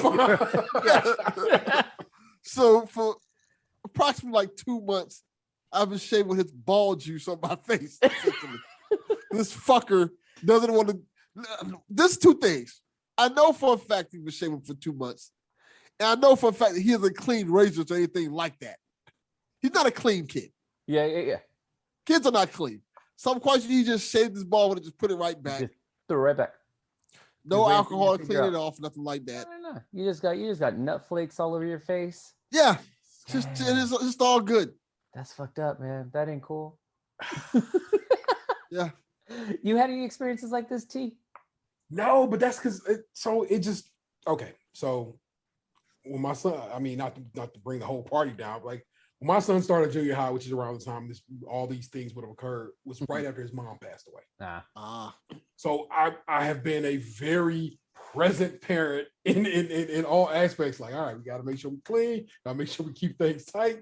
Your face looking hairy right now. You know what I'm saying? So it's been like that. So I have been more, you're like your wife, been very on this shit. Yeah. But I take it a different direction now, being like, let me teach you how to do this shit, as opposed to I'm gonna do it, I'm gonna do everything for you.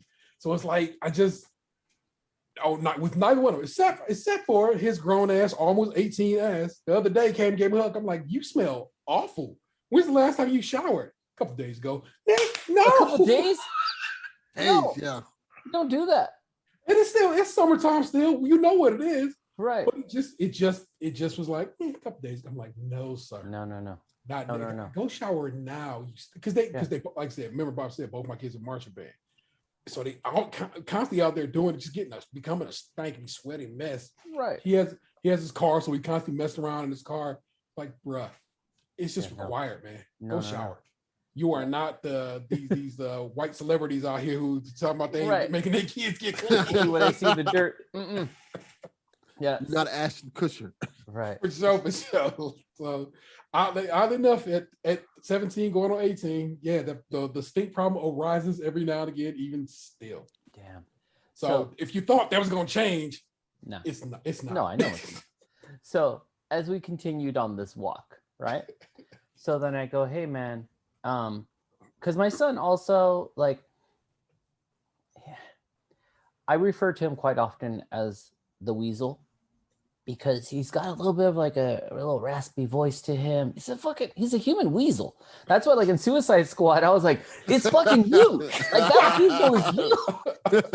This fucking lanky rat, where I'm like, yeah, you fucking weasel, man. So he's got so if you imagine that voice too, a little, just like that type of dude. I actually really call him Weasel because he is all three of the weasels in Roger Rabbit, in one person. Yeah. So that's why he's the weasel. But so I was like, hey, because he does get weird about it.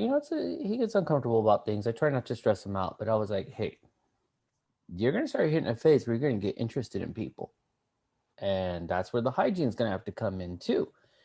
And so then he goes, well, no, I'm not going to be talking to those girls. Like, oh, I'm not saying it has to be girls. I'm not saying it has to be anything. Just, and he's like, well, no, he tells me, he's like, I like girls. I was like, okay, fine. I said, but if that's who you're interested in, you got to work on I'm not saying I'm fucking swag king. You talk to my wife, which I'm sure she's probably commenting right now. No swag. So I'm not claiming. My son, if I have 0, he's got like -10. Okay. So just to put the scale. Yeah. And that's why I say too, that's more on her than on me. Like when you really break it down. Yeah. And so, this motherfucker, this is what he told me. He's like, I don't want a girlfriend right now. And I was like, what? He goes, well, this is one girl.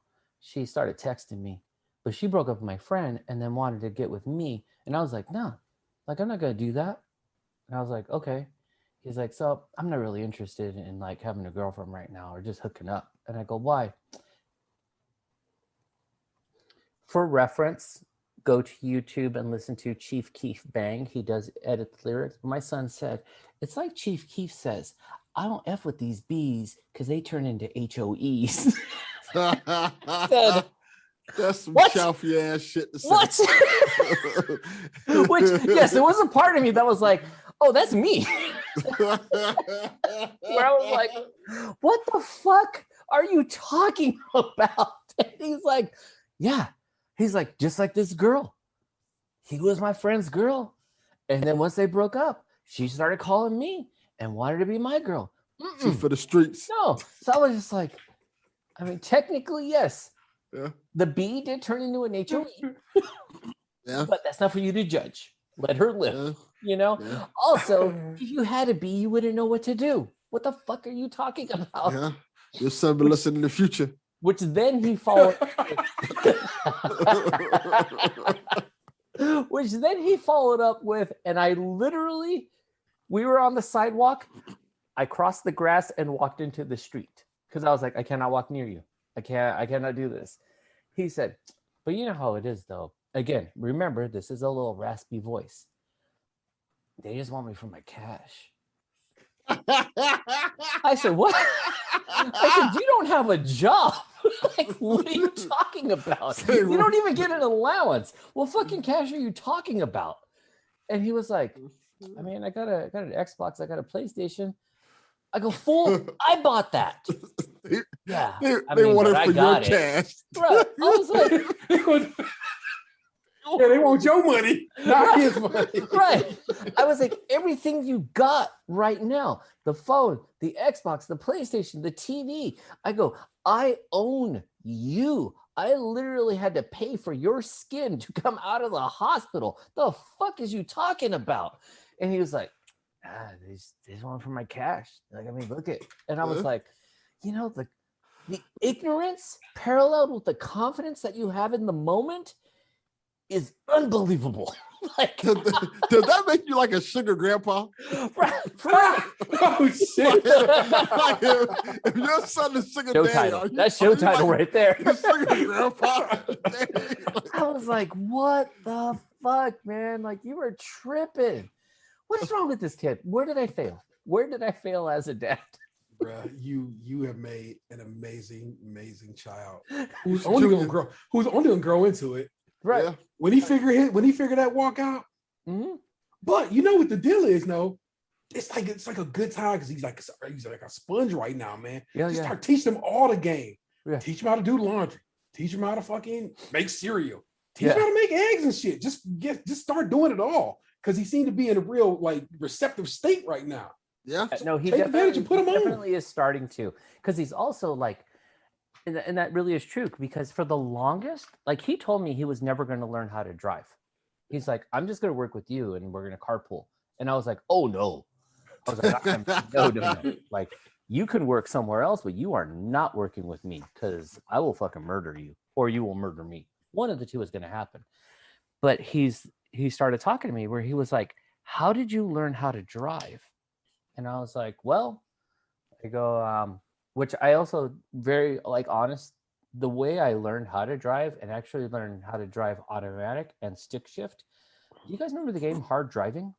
I do. Yes. Sorry. Yeah. Okay. So, the arcade by me had like the actual sit-in cabinet with the pedals and everything. Hard Driving legit was driving. Like, it just the physics were over, but it's like, if you could manage to just do the little adjustments to keep in the lane, like, you could do it. And then to do the stick shift was like real. You had to fucking clutch gas ratio to kind of get it going. So I was like, I learned on Hard Driving. He's like, where can we find Hard Driving? I was like, oh, you can't. that you're not gonna find. But so he's asking about like, what do the lines mean on the road, and like, what is it like when you're first learning how to drive? Do you feel really nervous? Do you eventually feel comfortable? Like, he's asking about this shit. And so I'm just like, okay. So I tell him, like, all right, you want to know? Then I'm going to tell you. Because that's one thing I won't do is keep from him. You want to know? Then I'll tell you, you know? But so, yeah, he's starting to hit a little bit of that, like, inquisitive, like, sponge stage. Yeah, I love that curiosity in him, man. I'm telling you. Yeah. But like I said, too, he also has this, like, crazy, like, different perception of himself. He's been trying to talk me into for a very long time to get a Tesla for one reason, so that we can pull up his words. You need to get a Tesla so we can pull up on front of the school and flex on these kids. That's for doing it for these kids. Make perfect sense to me. Right. I mean, exactly. I mean, and he's not wrong, because he knows the music's going to be bumping. You know, we're not going to be rolling up like cornballs. Like, we're going to be fresh. Windows going to be tinted. You know, like, I get it. I get it, man. He is your son. That's all it is, bro. Yeah. So I'm just like, well, you know what? Fine. Okay, sure, Gavin. Like, we'll do it. So, but this dude, man, he's a whole ass weirdo, though. He just needs to grow in his own. But, you know, we're out here. He's been going to the gym with me lately too, trying to get his flex up, because I think he's tired of just looking like a wet rat all the time. So yeah, he's out here building some muscle. But that's my dude. They actually just started school today. Today was their first day, so it was their first day back. Same for my daughter; it's her first day as well. So I think it's a trip. I mean, they haven't been in school for like a year and a half. It's fucking crazy, you know, to just kind of time hop into like, oh, and we're back. Like, I hope pandemic that shit didn't happen. So it's fucking weird. But I think before we wrap things up, I do want to get into the what's up with that topic. And this kind of tied into something I was talking about earlier. What is up with Starbucks rules? And not just Starbucks rules for like food stuff, but for like life.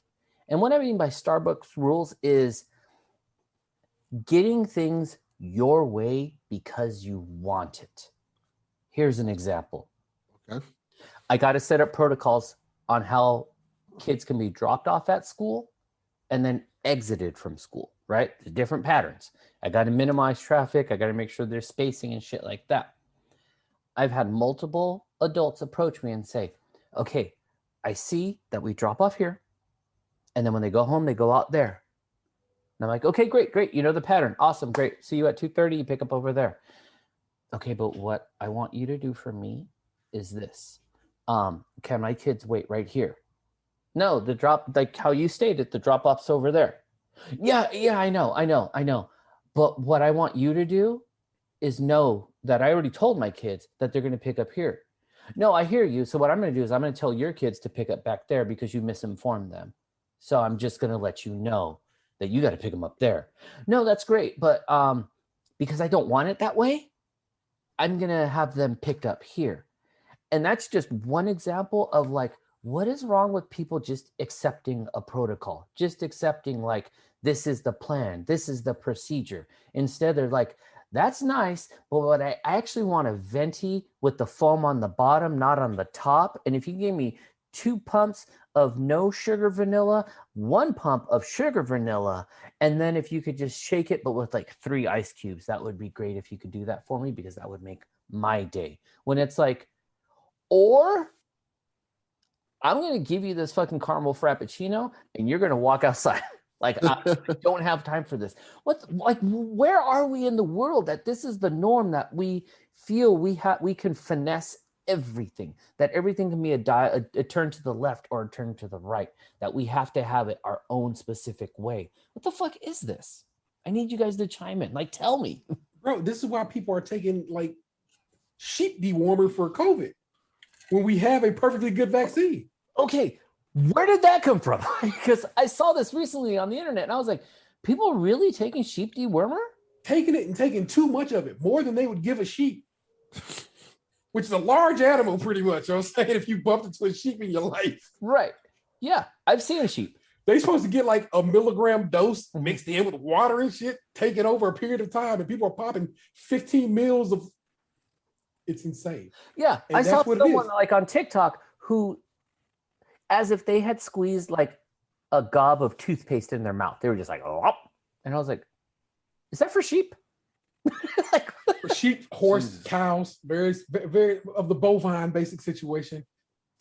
And they've learned about it via, the channels that they fuck with. Mm-hmm. And they've decided that must be right, even though those people who told them to do this have gotten vaccinated. Yeah, we just live in this time where people have just decided, I'm going to go if you say it's right, then it's got to be wrong. If you say it's left, then it's got to be right. I mean, whatever, you know what I'm saying? Everybody has decided that. Like, I have told you where your children get picked up at, but you've decided I'm lying or something, as if I have no control of the situation. Or like, I did it to just inconvenience you. Or like, trust me, that's where your kid's gonna be. That's where you're gonna get them at.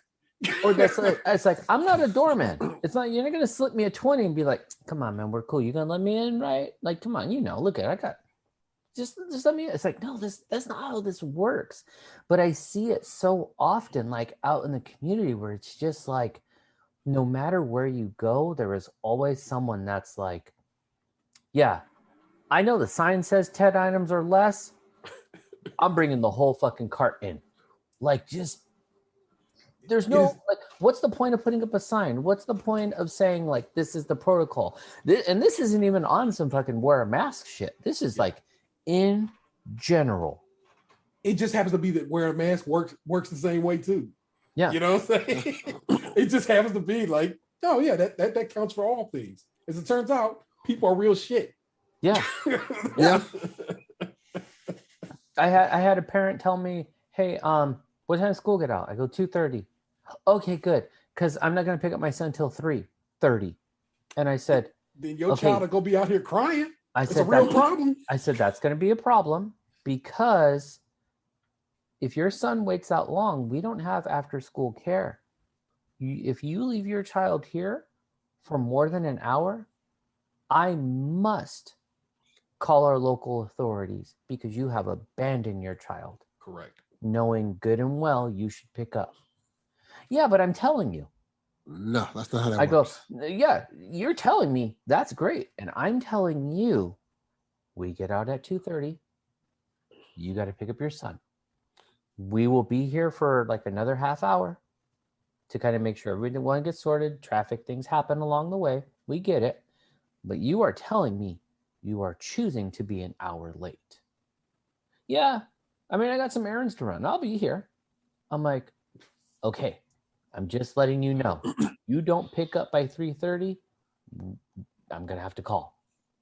And it's just like, what is this? What, like, we just keep changing the rules. Like, it just inconveniences me. So if you could just do it my way, that would be awesome. And it's like, no, like, I still got to do my job, just like the cashier has to do their job, just like anyone else has to do their job. Like, I can't get away with the, telling a police officer, I mean, yeah, light's red, but fuck it. It's just a color, right? Like, yeah. No, that's not going to work. Like, no way. Like, that's definitely for the three of us, we ain't going to get away with that telling at no all. way, no how. I mean, my favorite Chappelle line ever is when he talked about his friend wilding out in the car and then told the cop, I didn't know I couldn't do that. It's like, that don't work for me. I can't do that. So it's like, people, please just accept what the rule is. It's not to inconvenience your life. 9 times out of 10, it's actually to simplify a process so that you can get in or get out. That's really what it's there for. It's not so that you can't have your artistic creativity or that we're trying to harm your inner child, or it's none of that shit. It's just saying, you want a coffee? Fucking buy the coffee, get the fuck out. Like, it's really that simple. But you have to listen, so shut the fuck up. Right, exactly. Fuck you and the child. Right. We don't give a fuck about that raggedy ass child aside you. Right, exactly. Come on, man. Like, relax. Like, I don't know. This shit, like, just that. And it's not even, I wouldn't even chalk it up to like entitlement either. It's just a matter, or I guess it is entitlement, but it's just like, it's just the feel of like, it has to be my way. And then that leads right into adult tantrums. Like, just, oh my God, the amount of adult tantrums I've seen lately is just off the charts. That I kind of put up to like, people stressed. Yeah. Like, this is been weird times. I do try to give some leverage on that. But it's like, when I tell you pick up your son at 2:30, pick up your son. When I tell you it's the back gate, you got to pick up from the back gate. If you are that motherfucker that puts 20 items on the 10 item, you're going to hear me go, is this full for real? Like, because I got 4 stalks of celery and I'm just trying to get out. I'm trying to get a bag of ice. Like, I'm respecting the guidelines here. What's the best part about that is when when they don't pick the right one at the grocery store, they're like, excuse me, sir, this is 12 items or less. Yeah. You are clearly over. You will have to go to the next line. Yeah, that person wants the high five. Come on. I'm like, no. And that's where I also, too, I need more stores to bring back those self-check aisles, because I've decided, I have fully decided I'm never using the self-checkout line again. Why? You are not going to get free labor out of my ass. You have hired people to man these aisles. Or not in reality, because that's exactly what it is. You want us to go check our stuff out, and I'm gonna make sure somebody keep their job, and I'm doing. And that's only in the last couple of weeks that I came to come. I was like, no. I can respect that. I can respect that. See, and out here, except for like Targets, a lot of places have done away with their self-checkout, like in the grocery store, because people they don't scan their shit and then steal groceries. Yeah, I've seen that. Yeah, I mean, I myself have said I bought a donut when I bought a bagel. We know what it is. I mean, there might have been 6 oranges, not 4. That's exactly what it is. You know what I'm saying? That was clearly a cantaloupe and not a watermelon. What are you talking about? It's like that one meme that goes around where it's like me scanning my PS5 as a bell pepper.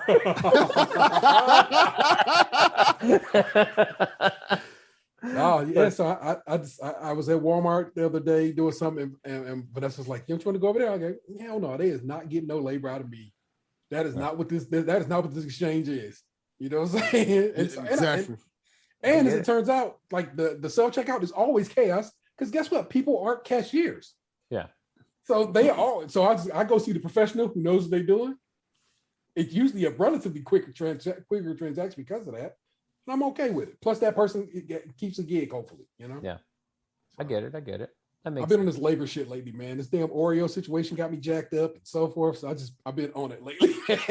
Yeah. No, I mean, and that makes it really challenging too, because then you bring up the other part of like, when you talk about like labor issues, it's like, oh, if this unemployment wasn't so good, people will go back to work. And it's like, I wonder what people think or how they think unemployment process works. Right. Because it don't work like you think it do. Yeah. I'm like, oh, they're not living high on the hog. Like, relax. Maybe we really need to evaluate this whole situation of here of like grinding people down to fucking pulp and then saying you can retire when then you like die 2 years before you can retire. We just did a story the other day where some guy was like in Alabama was like, I'll literally hire anybody, but I can't get nobody to come work for me. And I'm like, I feel like that says more about you than anything else. Yeah. I feel like that probably means you're a shit boss and or have terrible pay. Yeah. That nobody fucking with you like that. So that's just what it is. Also, we're in a pandemic.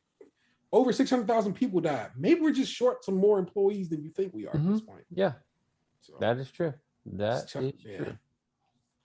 So on that, we're going to put a bow on things. But T, tell us where we can find you. What's popping up on your end? It's all to the good. I am the internet's Tayrail 713. The internet, as in I belong to the internet. I am Tayrail 713. I host the podcast Stays Crunchy in Milk. Comes out every week on Thursday if I'm doing right. It's a pretty great show. The tag for the show has and remains. It's the show you and your friends would make if you just weren't so lazy.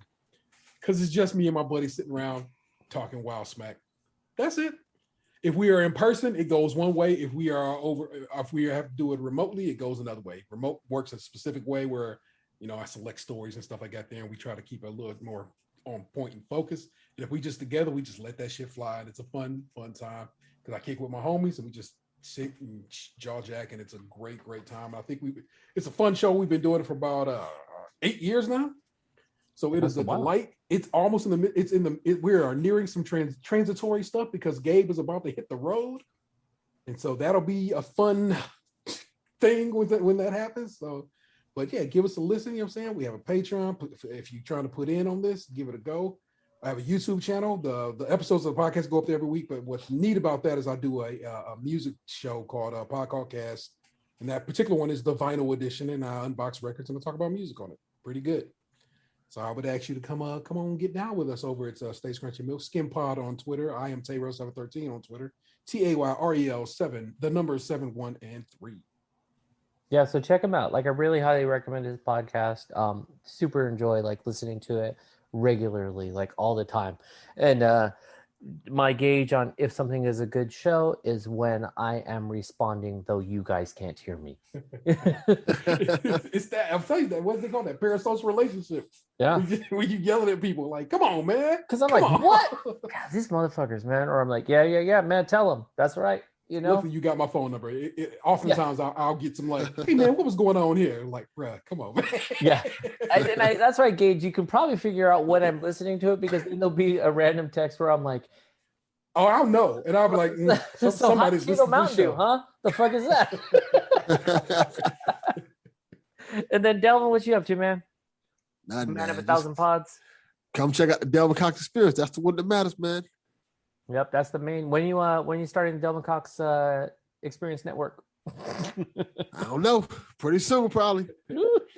Keep acting right. Ain't acting right. Right. You like Thanos? Do it myself. Yeah, do it myself. Hey. Oh man, and then we got we do have Dylan's Patreon too, where we do the So Tell Me episodes. Well, I embarrass myself every month. Yeah. Man, I've never this dude has so many stories that's never gonna stop. And then he still texts me with like, hey, I got another story to tell you, but we can't talk about it until we record. And I'm like, I'm never going to get into the stories I want to talk about because you keep having this wild ass life when these things aren't actually coming from you, but towards you. I don't know how he hasn't died from like typhus, hepatitis, a bullet, a gator bite, like diabetes, high cholesterol, Give it time. fucking hatchet. Like, my God, man. Like how you keep fucking deflecting everything is insane. Like it's wild. So Delvin's got some good stories. So definitely subscribe to that Patreon and give a listen to us because that's wild interesting. But I really appreciate you guys taking the time to join me today. It's always good to cut up with some friends and just kind of have a good time, man. So for T, for Delvin, I'm Chaufie. We out of here. Peace. Peace. Ah.